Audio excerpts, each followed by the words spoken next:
ಪ್ರಿಯ ವೀಕ್ಷಕರೇ, ಎಲ್ರಿಗೂ ನಮಸ್ಕಾರ.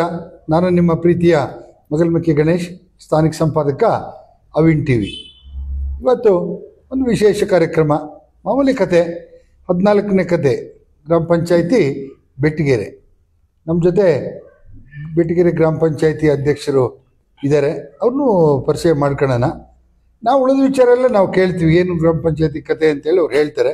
ನೀವೇನು ಮಾಡಬೇಕು ಅಂತಂದರೆ ಈ ಲೈವ್ನ ಲೈಕ್ ಮಾಡಿ, ಶೇರ್ ಮಾಡಿ, ಕಾಮೆಂಟ್ ಮಾಡಿ. ಯಾಕೆಂದ್ರೆ ನೀವು ನೋಡೋದ್ರ ಜೊತೆಗೆ ಬೇರೆಯವರು ನೋಡೋಂಥದ್ದು ಆಗಲಿ. ಯಾಕೆಂತಂದರೆ ಭಾಳ ಚಿಕ್ಕ ವಯಸ್ಸಿನಲ್ಲೇ, ಭಾಳ ವಯಸ್ಸೇನಾಗಿಲ್ಲ, ಆದರೂ ಕೂಡ ಗ್ರಾಮ ಪಂಚಾಯತಿಲಿ ಎಷ್ಟು ಸರಿ ಅಧ್ಯಕ್ಷರಾಗಿದ್ದಾರೆ. ಮೂಲತಃ ಕೃಷಿಕ, ಯಾವುದೇ ಸವಾಸ್ ಬೇಡ ಅಂಥೇಳಿ ಒಬ್ಬ ಉತ್ತಮ ಕಾಫಿ ಬೆಳೆಗಾರ, ದಾನಿನೂ ಕೂಡ ಹೌದು. ಮತ್ತು ಸಂಘ ಸಂಸ್ಥೆಗಳ ರಾಜಕೀಯ ವ್ಯಕ್ತಿಗಳ ಒಡನಾಟ ಇತ್ತೇ ಹೊರತು, ಆದರೆ ರಾಜಕೀಯಕ್ಕಾಗಿ ಎಂಟ್ರಿ ಆಗಿದ್ದು ಈಗ ಒಂದು 13 ವರ್ಷ ಆಯ್ತಷ್ಟೇ. 13 ವರ್ಷದ ನಂತರ ಒಳ್ಳೊಳ್ಳೆ ಪದವಿಗಳನ್ನೆಲ್ಲ ಅಲಂಕರಿಸಿದ್ದಾರೆ. ಹಾಗಾಗಿ ದಾನಿನೂ ಕೂಡ ಹೌದು, ಒಂದಷ್ಟು ದಾನ ಮಾಡೋದರಲ್ಲೂ ಕೂಡ ಹೆಸರನ್ನು ಪಡ್ಕೊಂಡಂಥವ್ರು. ಮತ್ತು ಒಬ್ಬ ಯೋಗ್ಯ ಮನುಷ್ಯ, ಒಂದು ಸರಳ ಯೋಗ್ಯ ಮನುಷ್ಯ. ತನ್ನ ಬಿಡುವಿನ ವೇಳೆಯಲ್ಲಿ ಒಂದು ಸಂಘ ಸಂಸ್ಥೆಯಲ್ಲಿ ಎಲ್ಲ ಕೆಲಸ ಮಾಡ್ತಾರೆ. ಬಿಟ್ಟರೆ ಮೂಲತಃ ಕೃಷಿನವರು, ಯಾವುದೇ ಭ್ರಷ್ಟಾಚಾರದ ಆರೋಪ ಇಲ್ಲದೆ ಇರೋ ಒಬ್ಬ ಗ್ರಾಮ ಪಂಚಾಯಿತಿಯ ಅಧ್ಯಕ್ಷ. ಆ ನಂತರದಲ್ಲಿ ನೋಡಿ, ಈಗ ಅಂತಾರಾಷ್ಟ್ರೀಯ ಸಂಸ್ಥೆಗಳಾದ ರೋಟರಿ, ಲಯನ್ಸ್, ಜೆಸಿ 3 ಸಂಸ್ಥೆಗಳ ಪರಿಚಯ ಇದ್ದರೂ ಕೂಡ ಇವತ್ತು ರೋಟರಿ ಸಂಸ್ಥೆಯಲ್ಲಿ ಸೇವೆ ಮಾಡ್ತಾ ಇದ್ದಾರೆ. ಸುಮಾರು ವರ್ಷ ಆಯಿತು ರೋಟರಿ ಸಂಸ್ಥೆಯಲ್ಲಿದ್ದು. ರೋಟರಿ ಸಂಸ್ಥೆನೂ ಕೂಡ ಅದರಲ್ಲೂ ವಿಶೇಷವಾಗಿ ಮೂಡಿಗೆರೆನಲ್ಲಂತೂ ಭಾಳ ಅಚ್ಚುಕಟ್ಟಾಗಿ ಕೆಲಸವನ್ನು ಮಾಡ್ತಾ ಇದೆ. ಹಾಗಾಗಿ ರೋಟರಿ ಸಂಸ್ಥೆನಲ್ಲೂ ಇದ್ದಾರೆ. ಜೊತೆಗೆ ಗ್ರಾಮೀಣ ಪ್ರದೇಶದಲ್ಲಿ ಬಂದಂಥ ಸಣ್ಣ ಪುಟ್ಟ ಸಮಸ್ಯೆಗಳನ್ನು ಹಾಗೆ ಬಗೆಹರಿಸೋಕ್ಕೆ ಸಾಧ್ಯ ಆಗಲ್ಲ ಅಂಥೇಳಿ ಗ್ರಾಮ ಪಂಚಾಯತಿಗೆ ಹೋದರು, ಗ್ರಾಮ ಪಂಚಾಯತಿ ಸದಸ್ಯರಾದರು. ಈಗ ಕಳೆದ 3 ವರ್ಷದಿಂದ ಸದಸ್ಯರಾಗಿ ಕೆಲಸ ಮಾಡ್ತಾ ಇದ್ದಾರೆ. ಈಗ ಅಧ್ಯಕ್ಷರಾಗಿದ್ದಾರೆ. ಈಗ 4 ದಿವಸ ಆಯಿತು ಅಧ್ಯಕ್ಷರಾಗಿದ್ದಾರೆ. ಆದರೆ ಈ ಹಿಂದೆನೂ ಕೂಡ ಅಧ್ಯಕ್ಷರಾಗಿದ್ದರು, ಅದರ ಅನುಭವ ಅವ್ರಿಗಿದೆ. ಹಾಗಾಗಿ ನೋಡೋಣ, ಅವ್ರನ್ನೇ ಮಾತಾಡಿಸ್ತಾ ಹೋಗೋಣ, ಏನೇನು ಹೇಳ್ತಾರೆ ಏನು ಅಂಥೇಳಿ ನೋಡೋಣ. ನಮಸ್ಕಾರ ಸರ್. ನಮಸ್ಕಾರ ಸರ್. ನಮ್ಮ ಪೂರ್ಣ ಹೆಸರು? BK ದಿನೇಶ್. BK ಅಂದರೆ ಬೆಟ್ಟಗೆರೆ ಕೃಷ್ಣೇಗೌಡರ ಮಗ ದಿನೇಶ್. ತಾಯಿ ಹೆಸರು? SK ಸೀತಮ್ಮ. ನಿಮ್ಮ ತಂದೆ ತಾಯಿಗೆ ನೀವು ಎಷ್ಟು ಜನ ಮಕ್ಕಳು? ತಂದೆ ತಾಯಿಗೆ ನಾವು 4 ಒಟ್ಟಿಗೆ 5 ಜನ ಮಕ್ಕಳು, 2 ಜನ ಅಕ್ಕಂದಿರು, ನಾನು ಒಬ್ಬ ಮಗ, 2 ತಂಗಿಯಂದಿರು. 5 ಜನ ಒಟ್ಟಿಗೆ. ಎಲ್ಲರದ್ದು ಮದುವೆ ಆಗಿದೆ? ಮದುವೆ ಆಗಿದೆ. ನಿಮ್ಮದು ಮದುವೆ ಆಗಿದೆಯಾ? ಮದುವೆ ಆಗಿದೆ. ಹೌದಾ? ಏನು ಹೆಂಡತಿ ಹೆಸರು? ಸುಲೇಖಾ ಅಂತೇಳಿ. ಮಕ್ಕಳು? ಮಕ್ಕಳಿಬ್ರು. ಏನು ಮಾಡ್ತಾರೆ? ಜ್ಯೇಷ್ಠ ಅಂತ ದೊಡ್ಡ ಮಗ, ಅವನು ಈ ನೆಕ್ಸ್ಟ್ಗೆ 3rd ಸೆಮಿಗೆ 3rd ಇಯರ್ ಇಂಜಿನಿಯರಿಂಗ್ ಮಾಡ್ತಾ ಇದ್ದಾನೆ. ಸಣ್ಣವನು 8th ಸ್ಟ್ಯಾಂಡರ್ಡ್ ಮಂಗಳೂರಲ್ಲಿ ಸ್ಕೂಲಿಗೆ ಹೋಗ್ತಾ ಇದ್ದಾನೆ. ಸುಮ್ಮನೆ ಕುತೂಹಲ ಕೇಳ್ತೀನಿ, love marriage arrange marriage? Arrange marriage. Okay sir. ಈಗ ಕೃಷಿನ ಅವಲಂಬಿಸಿದ್ರಿ, ತಂದೆ ಒಂದಷ್ಟು ಕೃಷಿ ಜಮೀನನ್ನ ಮಾಡಿದ್ರು, ಅದನ್ನು ನೀವು ಪೂರ್ಣ ಪ್ರಮಾಣದಲ್ಲಿ ಇಂಪ್ರೂವ್ ಮಾಡಿದ್ರಿ, ಒಳ್ಳೆ ಕಾಫಿ ಬೆಳೆಗಾರರು ಕೂಡ ಆಗಿದ್ದೀರಿ. ಅದ್ರ ಜೊತೆಗೆ ಒಂದಷ್ಟು ದಾನ ಧರ್ಮ ಈ ಥರದ್ದೆಲ್ಲ ನಡೀತಾ ಇದೆ. ಆದರೆ ಕೃಷಿ ಜೀವನವನ್ನು ಬಿಟ್ಟು ರಾಜಕಾರಣಕ್ಕೆ ಬರಬೇಕು ಅಂಥೇಳಿ ರಾಷ್ಟ್ರ ಮಟ್ಟದ ಅಥವಾ ರಾಜ್ಯ ಮಟ್ಟದ ಅಥವಾ ಜಿಲ್ಲಾ ಮಟ್ಟದ ತಾಲೂಕು ಮಟ್ಟದ ಯಾರು ಸರ್ ನಿಮ್ಗೆ ರಾಜಕೀಯ ಗುರುಗಳು? ರಾಜಕೀಯ ಗುರುಗಳಂದ್ರೆ ರಾಷ್ಟ್ರ ಮಟ್ಟದಲ್ಲಿ ನಮ್ಮ ಹಿರಿಯರ ಅಟಲ್ ಬಿಹಾರಿ ವಾಜಪೇಯಿ ಅಂತ ಇದ್ರು. ನಮ್ಮ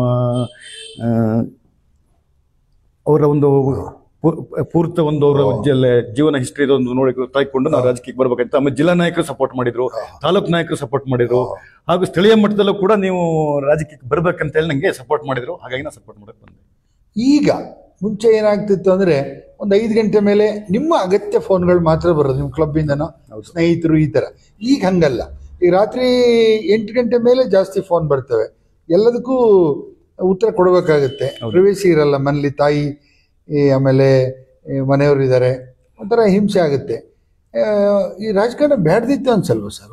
ಇಲ್ಲ, ಹಾಗೇನು ಅನ್ಸಲ್ಲ. ಆ ಥರದ ಕಿರಿಕಿರಿಯನ್ನು ನನ್ನ ಇಷ್ಟವರೆಗೂ ನನ್ನ ಒಂದು ಇಷ್ಟದಲ್ಲಿ ಏನು ಅನ್ಸಿಲ್ಲ. ಅದು ಕೆಲವೊಂದು ಸರಿ ಅನಿಸುತ್ತೆ. ಅಂದ್ರೆ ಅವ್ರೇನೋ ಮಾಹಿತಿ ಕೇಳ್ತಾರೆ, ಮಾಹಿತಿ ಕೇಳಿದಾಗ ನಾವು ಉತ್ತರ ಕೊಡೋದ್ರ ಮೊದಲೇ ಅವರು ಅರ್ಜೆಂಟ್ ಇರ್ತಾರೆ, ಸ್ಪೀಡ್ ಇರ್ತಾರೆ. ಆಗ ನಾವು ಹೇಳಿದ ಮಾತು ಕೇಳದೇ ಇದ್ದಾಗ ನಾವು ಮಾತಾಡೋದನ್ನು ಕೇಳೋಷ್ಟು ತಾಳ್ಮೆ ಅವ್ರಿಗಿರಲ್ಲ, ಅದು ಸಮಸ್ಯೆ. ಈಗ ಈ ಹಿಂದೆ ಈ ಟರ್ಮ್ ಅಲ್ದೇನೆ 3 ವರ್ಷ. ಈ ಹಿಂದೆನೂ ಇದ್ದೀರಾ ಗ್ರಾಮ ಪಂಚಾಯತ್? ಹಿಂದೆ ಗ್ರಾಮ ಪಂಚಾಯತ್ ಇದ್ದೆ 2015ರಲ್ಲಿ. ಅದಕ್ಕಿಂತ ಮೊದಲು ನಾನು APMC ಸದಸ್ಯರಾಗಿದ್ದೆ, ಮೂಡಿಗೆರೆ ತಾಲೂಕು APMC ಸದಸ್ಯರಾಗಿದ್ದೆ 2011ರಲ್ಲಿ. 11ರಿಂದ 15ವರೆಗೂ ಇದ್ದೆ. 2015ರಲ್ಲಿ ನಾನು APMC ತಾಲೂಕು ಅಧ್ಯಕ್ಷ ಕೂಡ ಆಗಿದ್ದೆ. ಹೌದಾ? APMCಗೆ ಬರ್ಬೇಕು ಅಂತ ಹೆಂಗ್ ಅನಿಸ್ತು? ಇಲ್ಲ, ಒಂದು ನಾವು ಈ ರಾಜಕೀಯಕ್ಕೆ ಬರ್ಬೇಕಂತ ಒಂದು ಕೆಲವರೆಲ್ಲ ನಮ್ಮ ಸ್ಥಳೀಯ ನಾಯಕರೆಲ್ಲ ಹೇಳ್ತಾ ಇದ್ದಾಗ ಒಂದು ಆಸೆ ಇತ್ತು. ಹೇಗೆ ಹೋಗ್ಬೇಕಂತ ನಂಗೆ ಗೊತ್ತಿರಲಿಲ್ಲ. ಅದರಲ್ಲಿ ಏನಾಯ್ತು, APMC ಚುನಾವಣೆ ಬಂತು 2011ನೇ ಇಸ್ವಿಲಿ. ಆಗ ಸ್ಥಳೀಯ ನಮ್ಮ ಬಣಕಲ್ ಹೋಬಳಿಯವರು ನಾಯಕರುಗಳೆಲ್ಲ ಸೇರಿ ಒಂದು ಬೆಟಗೆರೆ ದಿನೇಶ್ APMC ಚುನಾವಣೆಗೆ ನಮ್ಮ ಭಾಗದ ಸದಸ್ಯನಾಗಬೇಕಂತ ಹೇಳ್ಕೊಂಡು ಒತ್ತಡ ತಂದ್ರು. ನಂಗೆ ಚುನಾವಣೆ ಅಂದ್ರೆ ಏನೋ ಗೊತ್ತಿಲ್ಲ, ರಾಜಕೀಯ ಅಂದ್ರೆ ಏನೋ ಗೊತ್ತಿಲ್ಲ. ಆಗ ಏನಾಯ್ತು, ನಮ್ಮ ಬಣಕಲ್ ಹೋಬಳಿ ಅಧ್ಯಕ್ಷ ರತೀಶ್ ಅಣ್ಣ ಇದ್ರು, ಆಮೇಲೆ ಬಣಕಲ್ ವಿಕ್ರಮ್ರವರಿದ್ರು, ಜಕ್ಲಿ ಜಗಣ್ಣರಿದ್ರು, ಕೊಟ್ಟಿಗೆ ತರುವೇಕ ಗ್ರಾಮ ಅಧ್ಯಕ್ಷ ಈಗಿನ ಅಧ್ಯಕ್ಷರು ಸತೀಶ್ ಅಣ್ಣವರಿದ್ರು. ಅವರೆಲ್ಲ ಸೇರಿ ನಂಗೆ ಒತ್ತಡ ತಂದ್ರು, ನೀನ್ ಯಾಕೆ ಸದಸ್ಯನಾಗಬಾರ್ದು, ನೀನ್ ಯಾಕೆ ಚುನಾವಣೆಗೆ ಬರಬಾರ್ದು ಅಂತೇಳಿ. ಒಂದು ನನ್ನ ಕನಸು ಇತ್ತು, ಒಂದು ಏನೋ ಚುನಾವಣೆ ಅಂತ ಬಂದಾಗ ಏನೋ ಒಂದಲ್ಲಿ ನನ್ಗೆ ಹಿಂದೆ ಒಂದು ಅನುಭವ ಆಗಿತ್ತು ಯಾರ್ದೋ ಒಂದು ಮಾತಿಂದ. ಹಾಗಾಗಿ ಒಂದು ಚುನಾವಣೆಗೆ ಬರ್ಬೇಕಂತ ಅನ್ನಿಸ್ತು. ಬಂದೆ. APMC ಚುನಾವಣೆಗೆ ಅಭ್ಯರ್ಥಿಯಾಗಿ ನಿಂತಾಗ ಅದೊಂದು ವಿಶೇಷ ಅಂದ್ರೆ, ಕಾಂಗ್ರೆಸ್ನಿಂದ ಒಬ್ರಿದ್ದು, JDS ಇಂದ ಒಬ್ರಿದ್ದು, BJP ನಾನಿದ್ದೆ. ನಾಮಿನೇಷನ್ ಫೈಲ್ ಮಾಡಾಯ್ತು. ನಾಮಿನೇಷನ್ ಫೈಲ್ ಮಾಡಿದ ತಕ್ಷಣ ಅದೆಲ್ಲ ಮಾತುಕತೆ ಕೂತಾಯ್ತು. ಅಲ್ಲಿ ಮೂರು ಪಾರ್ಟಿಯರಿದ್ರು. 3 ಪಾರ್ಟಿಯರಿದ್ದಾಗ ಬಾನಹಳ್ಳಿ ಅರುಣ್ ಅಂತ ಒಬ್ರಿದ್ರು ಕಾಂಗ್ರೆಸ್ ಕಡೆಯಿಂದ. ಅವರೇನೋ ಮಾತುಕತೆ ಮಾಡಿ ನನಗೆ ಬೇಡ ಅಂತ ಬಿಟ್ರು. ನಮ್ಮ ಹಳಿಕೆ ಅಶೋಕಣ್ಣವ್ರ ಪಾಪ ತೀರೋಗಿದ್ದಾರೆ. ಅವರಿಗೆ ನನಗೆ ಅವರು JDS ಇಂದ, ನಾನು BJP ಅಂತ ಆಯ್ತು. ಹಿರಿಯರು, ತುಂಬಾ ಒಳ್ಳೆ ವ್ಯಕ್ತಿ. ಆಗ ಅಲ್ಲ ಮಾರೆ, ನನಗೂ ನಿನಗೆ ಬಿತ್ತಲ್ಲ ಮಾರೆ, ಎಂತದ ಕತೆ ಅಂತ ಹೇಳಿದ್ರು. ಇದೇ ರೀತಿನೇ ನಮ್ಮ ಹಳ್ಳಿಗಾಡು ಭಾಷೆ ಗೊತ್ತಲ್ಲ. ಆಮೇಲೆ ಅದು ಅಷ್ಟಾಗಿದ್ ಮಾಡ್ತಾ ಎಲ್ಲ ಹಿರಿಯ ನಾಯಕರೆಲ್ಲ ಇದ್ದಾಗ ಅಶೋಕಣ್ಣ ಕನ್ವಿನ್ಸ್ ಮಾಡ್ತೀವಿ ಮಾರ, ನೀನು ಅಭ್ಯರ್ಥಿಯಾಗಿ ನೀವು ಒಪ್ಕೋಬೇಕು ಅಂದ್ರು. ಒಪ್ಕೋಬೇಕಂದಾಗ ನಮ್ಮ ದಾರದಲ್ಲಿ ಜಯಣ್ಣ ಇದ್ದರು, ಏನ್ ನೋಡ್ತೀಯ ಮಾರ, ಕಾಲಿಡಿಯ ಮಾರ ಅಂದ್ರು. ಒಂದೇ ಮಾತು. ಹಿರಿಯರಿದ್ರು, ಕಾಲಿಡದೆ ಆಶೀರ್ವಾದ ಮಾಡಿದ್ರು. ಹಾಗಾಗಿ ನಾನು ಚುನಾವಣೆ ಇಲ್ದಲೆ ಅವಿರೋಧಗ ಆಯ್ಕೆ ಅದೇ. ಈಗ APMCಗೆ ಬರೋಣ, ಗ್ರಾಮ ಪಂಚಾಯತಿಗೆ ಆಮೇಲೆ ಬರ್ತೀನಿ. APMCನಲ್ಲಿ ನೀವು ಬರೋದಕ್ಕಿಂತ ಮುಂಚೆ, ಆನಂತರ ನೀವು ಅಧ್ಯಕ್ಷರಾದ ಮೇಲೆ ಹೊಸದಾಗಿ APMC ಸ್ಟಾರ್ಟ್ ಆಗಿದ್ದು ಮೂಡಿಗೆರೆನಲ್ಲಿ. ಏನಾದ್ರು ಒಂದಷ್ಟು ಇಂಪ್ರೂವ್ಮೆಂಟ್ ಆಯ್ತು ಸರ್? ಇಂಪ್ರೂವ್ಮೆಂಟ್ ಅಂದ್ರೆ ನಾವು ಬರೋದಕ್ಕಿಂತ ಮೊದಲ ಟರ್ಮ್ನೆಲ್ಲ ಈ ಕೃಷಿ ಜಮೀನಿಗೆ ರಸ್ತೆಗಳು, ಕಣದ ವ್ಯವಸ್ಥೆ ಎಲ್ಲ ಇತ್ತು. ರೈತರಿಗೆ ಬೇಕಾದಂತ ಅನುಕೂಲ ಏನ್ ಮಾಡ್ಬೇಕು ಅದೆಲ್ಲ ವ್ಯವಸ್ಥೆಗಳಿತ್ತು. ನಾವು ಬಂದಾಗ ಆ ತರದ ವ್ಯವಸ್ಥೆಗಳು ಕಡಿಮೆ ಇತ್ತು. ನಾವು ಬಂದಾಗ ಏನಂದ್ರೆ ಬರೀ ಏನು ಈ ಕಾಳುಮೆಣಸಿನ ಟ್ಯಾಕ್ಸ್, ಈ ಚೆಕ್ ಪೋಸ್ಟ್ ಅಲ್ಲಿ ತರಕಾರಿದು ಒಂದು ಏನು ಸುಂಕ ಬರುತ್ತೆ ಅದನ್ನು ವಸೂಲಿ ಮಾಡೋದು, ಇದೆಲ್ಲ ಇತ್ತು. ನಾನು ಅಧ್ಯಕ್ಷ ಇದ್ದಾಗ ಕಡಿಮೆ ಸುಂಕ ಬರ್ತಾ ಇತ್ತು. 1 ಕೋಟಿ ಟಾರ್ಗೆಟ್ ಕೊಟ್ಟಿದ್ರು. 1 ಕೋಟಿ ಟಾರ್ಗೆಟ್ ಕೊಟ್ಟಾಗ ಅದು 1 ಕೋಟಿನ ಮೀರಿ ಒಳ್ಳೆ ಕೃಷಿ ಉತ್ಪನ್ನ ಮಾರುಕಟ್ಟೆ ಅಂತ ಹೆಸರು ಬಂತು. ಈಗ ಕೃಷಿ ಉತ್ಪನ್ನ ಮಾರುಕಟ್ಟೆ ಸ್ಥಳೀಯವಾಗಿ ನಡೀತದಲ್ಲ, ಅದಕ್ಕೆ ಕಂದಾಯ ಅಥವಾ ಆದಾಯದ ಮೂಲ ಯಾವುದು ಸರ್? ಆದಾಯದ ಮೂಲ ಅಂದ್ರೆ ಈಗ ನಮ್ಮ ಮೂಡಿಗೆರೆಯಲ್ಲಿ ಅದೇ ಏನು ಕಾಳು ಮೆಣಸಿಂದ ಮಾತ್ರ ಒಂದು ಅತಿ ಹೆಚ್ಚಿನ ನಮ್ಮ ಆದಾಯ ಇತ್ತು. ಬಿಟ್ರೆ ಬೇರೆ ತರಕಾರಿ ಆಗ್ಲಿ, ನಮ್ದು ಏನು ಕೃಷಿ ಉತ್ಪನ್ನಗಳಾಗ್ಲಿ ಯಾವ್ದು ಬರ್ತಾ ಇರಲಿಲ್ಲ. ಅದೇ 1 ಕೋಟಿ ಚಿಲ್ಲರೆ ಬರ್ತದೆ. ಅದೇ ಬರ್ತಾ ಇತ್ತು. ಮತ್ತೆ ಸರ್ಕಾರದ ಅನುದಾನ ಇತ್ತು. ಇದು 1 ಕೋಟಿ ಚಿಲ್ಲರೆ ನನ್ನ ಅಧಿಕಾರಾವಧಿಯಲ್ಲಿ ಕ್ರೋಢೀಕರಿಸಿತ್ತು. ಈಗ APMC ಆದರೆ ಒಂದು ತಾಲೂಕು ಹೆಡ್ ಕ್ವಾರ್ಟರ್ಗೆ ಬಹಳಷ್ಟು ಬೆನಿಫಿಟ್ ಆಗುತ್ತೆ, ರೈತರಿಗೆ, ವ್ಯಾಪಾರಿಗಳಿಗೆ, ಹೀಗೆಲ್ಲ ಒಂದು ಮಾತಿದೆ. ಹೋರಾಟ ಮಾಡಿದವರು ಬಹಳಷ್ಟು ಜನ ಇದ್ದಾರೆ. ಹೋರಾಟ ಮಾಡಿದ್ರು, ಸರಿ, ರಾಜಕಾರಣಿಗಳು ಸಪೋರ್ಟ್ ಮಾಡಿದ್ರು, ಬಂತು APMC ಬಂದ ನಂತರ ಇಲ್ಲಿಯ ರೈತರಿಗೆ ಅಥವಾ ವ್ಯಾಪಾರಿಗಳಿಗೆ ಆದ ಅನುಕೂಲಗಳೇನು ಸರ್? ಅಂದ್ರೆ ಬಂದ್ರೆ ನಮಗೆ ತರಕಾರಿ ಬೆಳೆಗಳನ್ನ ಜಾಸ್ತಿಯಾಗಿ ಬೆಳೆದು ಇದಾದ್ರೆ ನಮ್ಮ ಬೆಳ್ಕೊಂಡು ವ್ಯಾಪಾರ ಮಾಡೋದಕ್ಕೆ ಒಂದು ಒಳ್ಳೆ ಸ್ಥಳ ಅದು.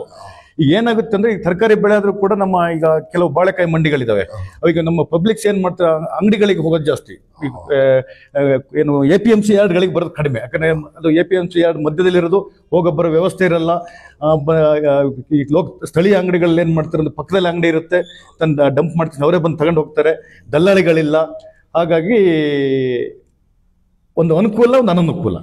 ಈಗ ಒಟ್ಟಾರೆಯಾಗಿ ಹೇಳ್ಬೇಕಂದ್ರೆ APMC ಮೂಡಿಗೆರೆಗೆ ಬಂದ ಮೇಲೆ, ಒಂದು ತಾಲೂಕಿಗೆ ಬಂದ ಮೇಲೆ ರೈತರಿಗೆ ಮತ್ತು ವ್ಯಾಪಾರಿಗಳಿಗೆ ಒಂದಷ್ಟು ಅನುಕೂಲ ಆಗಿದೆ. ಹೌದು, ಅನುಕೂಲ ಆಗಿದೆ.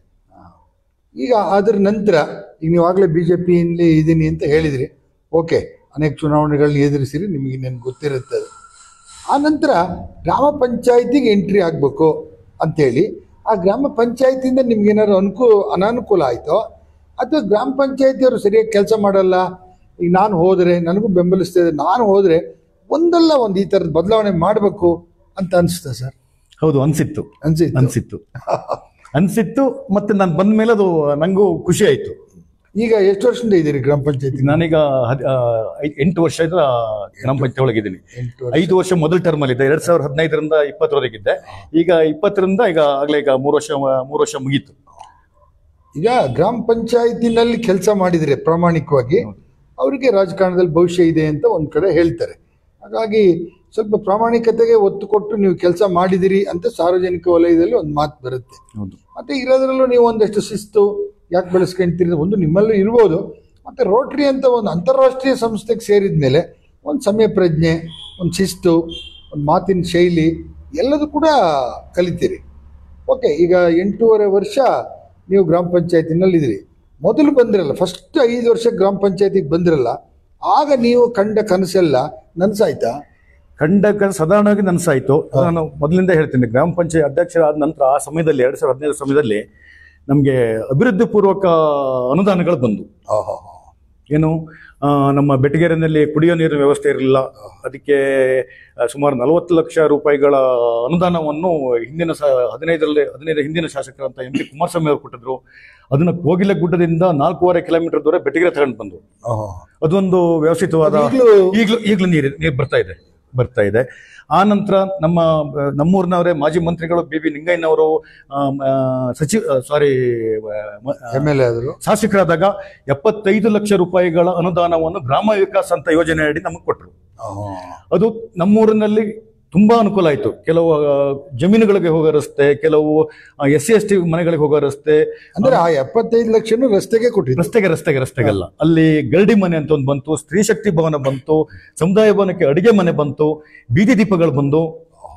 ಗರಡಿ ಮನೆ ಅಂದ್ರೆ ಏನ್ ಸರ್? ಗರಡಿ ಮನೆ ಅಂದ್ರೆ ಈಗ ನಾವಲ್ಲಿ ಕುಸ್ತಿ ಅಲ್ಲ, ಚುನಾವಣೆಯಲ್ಲಿ ಕುಸ್ತಿ ಕೇಳಿವಿ, ಮತ್ತೆ ಯಾವಾಗಲೇ ಅಂದ್ರೆ ಅಭ್ಯಾಸ ಮಾಡೋರಿಗೆ ಒಂದು ಮನೆ, ಅದೊಂದು ಸರ್ಕಾರದೊಂದು ಆ ಸ್ಕೀಮ್ ಅಲ್ಲಿ ಅದು ಒಳಗೆ ಇತ್ತದು, ಅನುದಾನ ಕೊಡ್ಬೇಕು ಅಂತ. ಈಗಲೂ ಅದು ಬಿಲ್ಡಿಂಗ್ ಇದೆ, ಆದ್ರೆ ಅದನ್ನ ಬಳಸೋರು ಕಡಿಮೆ, ಬಳಸೋರಿಲ್ಲ. ಈಗ ಗ್ರಾಮ ಪಂಚಾಯತಿಗೆ ಬಂದ್ರೆ ಈ 8.5 ವರ್ಷಗಳಲ್ಲಿ, ಆ ನಂತರ ಮತ್ತೆ 2ನೇ ಸರಿ ಗ್ರಾಮ ಪಂಚಾಯತಿಗೆ ಆಯ್ಕೆ ಆಗೋದು ಅಷ್ಟು ಸುಲಭದ ಮಾತಲ್ಲ. ತುಂಬಾ ಜನ ಮಾತಾಡಿ ನೋಡಿರಲಿಲ್ಲ, 18 ವರ್ಷ 19 ವರ್ಷ ಎಲ್ಲ ಮೆಂಬರ್ ಆದವರು ಇದ್ದಾರೆ.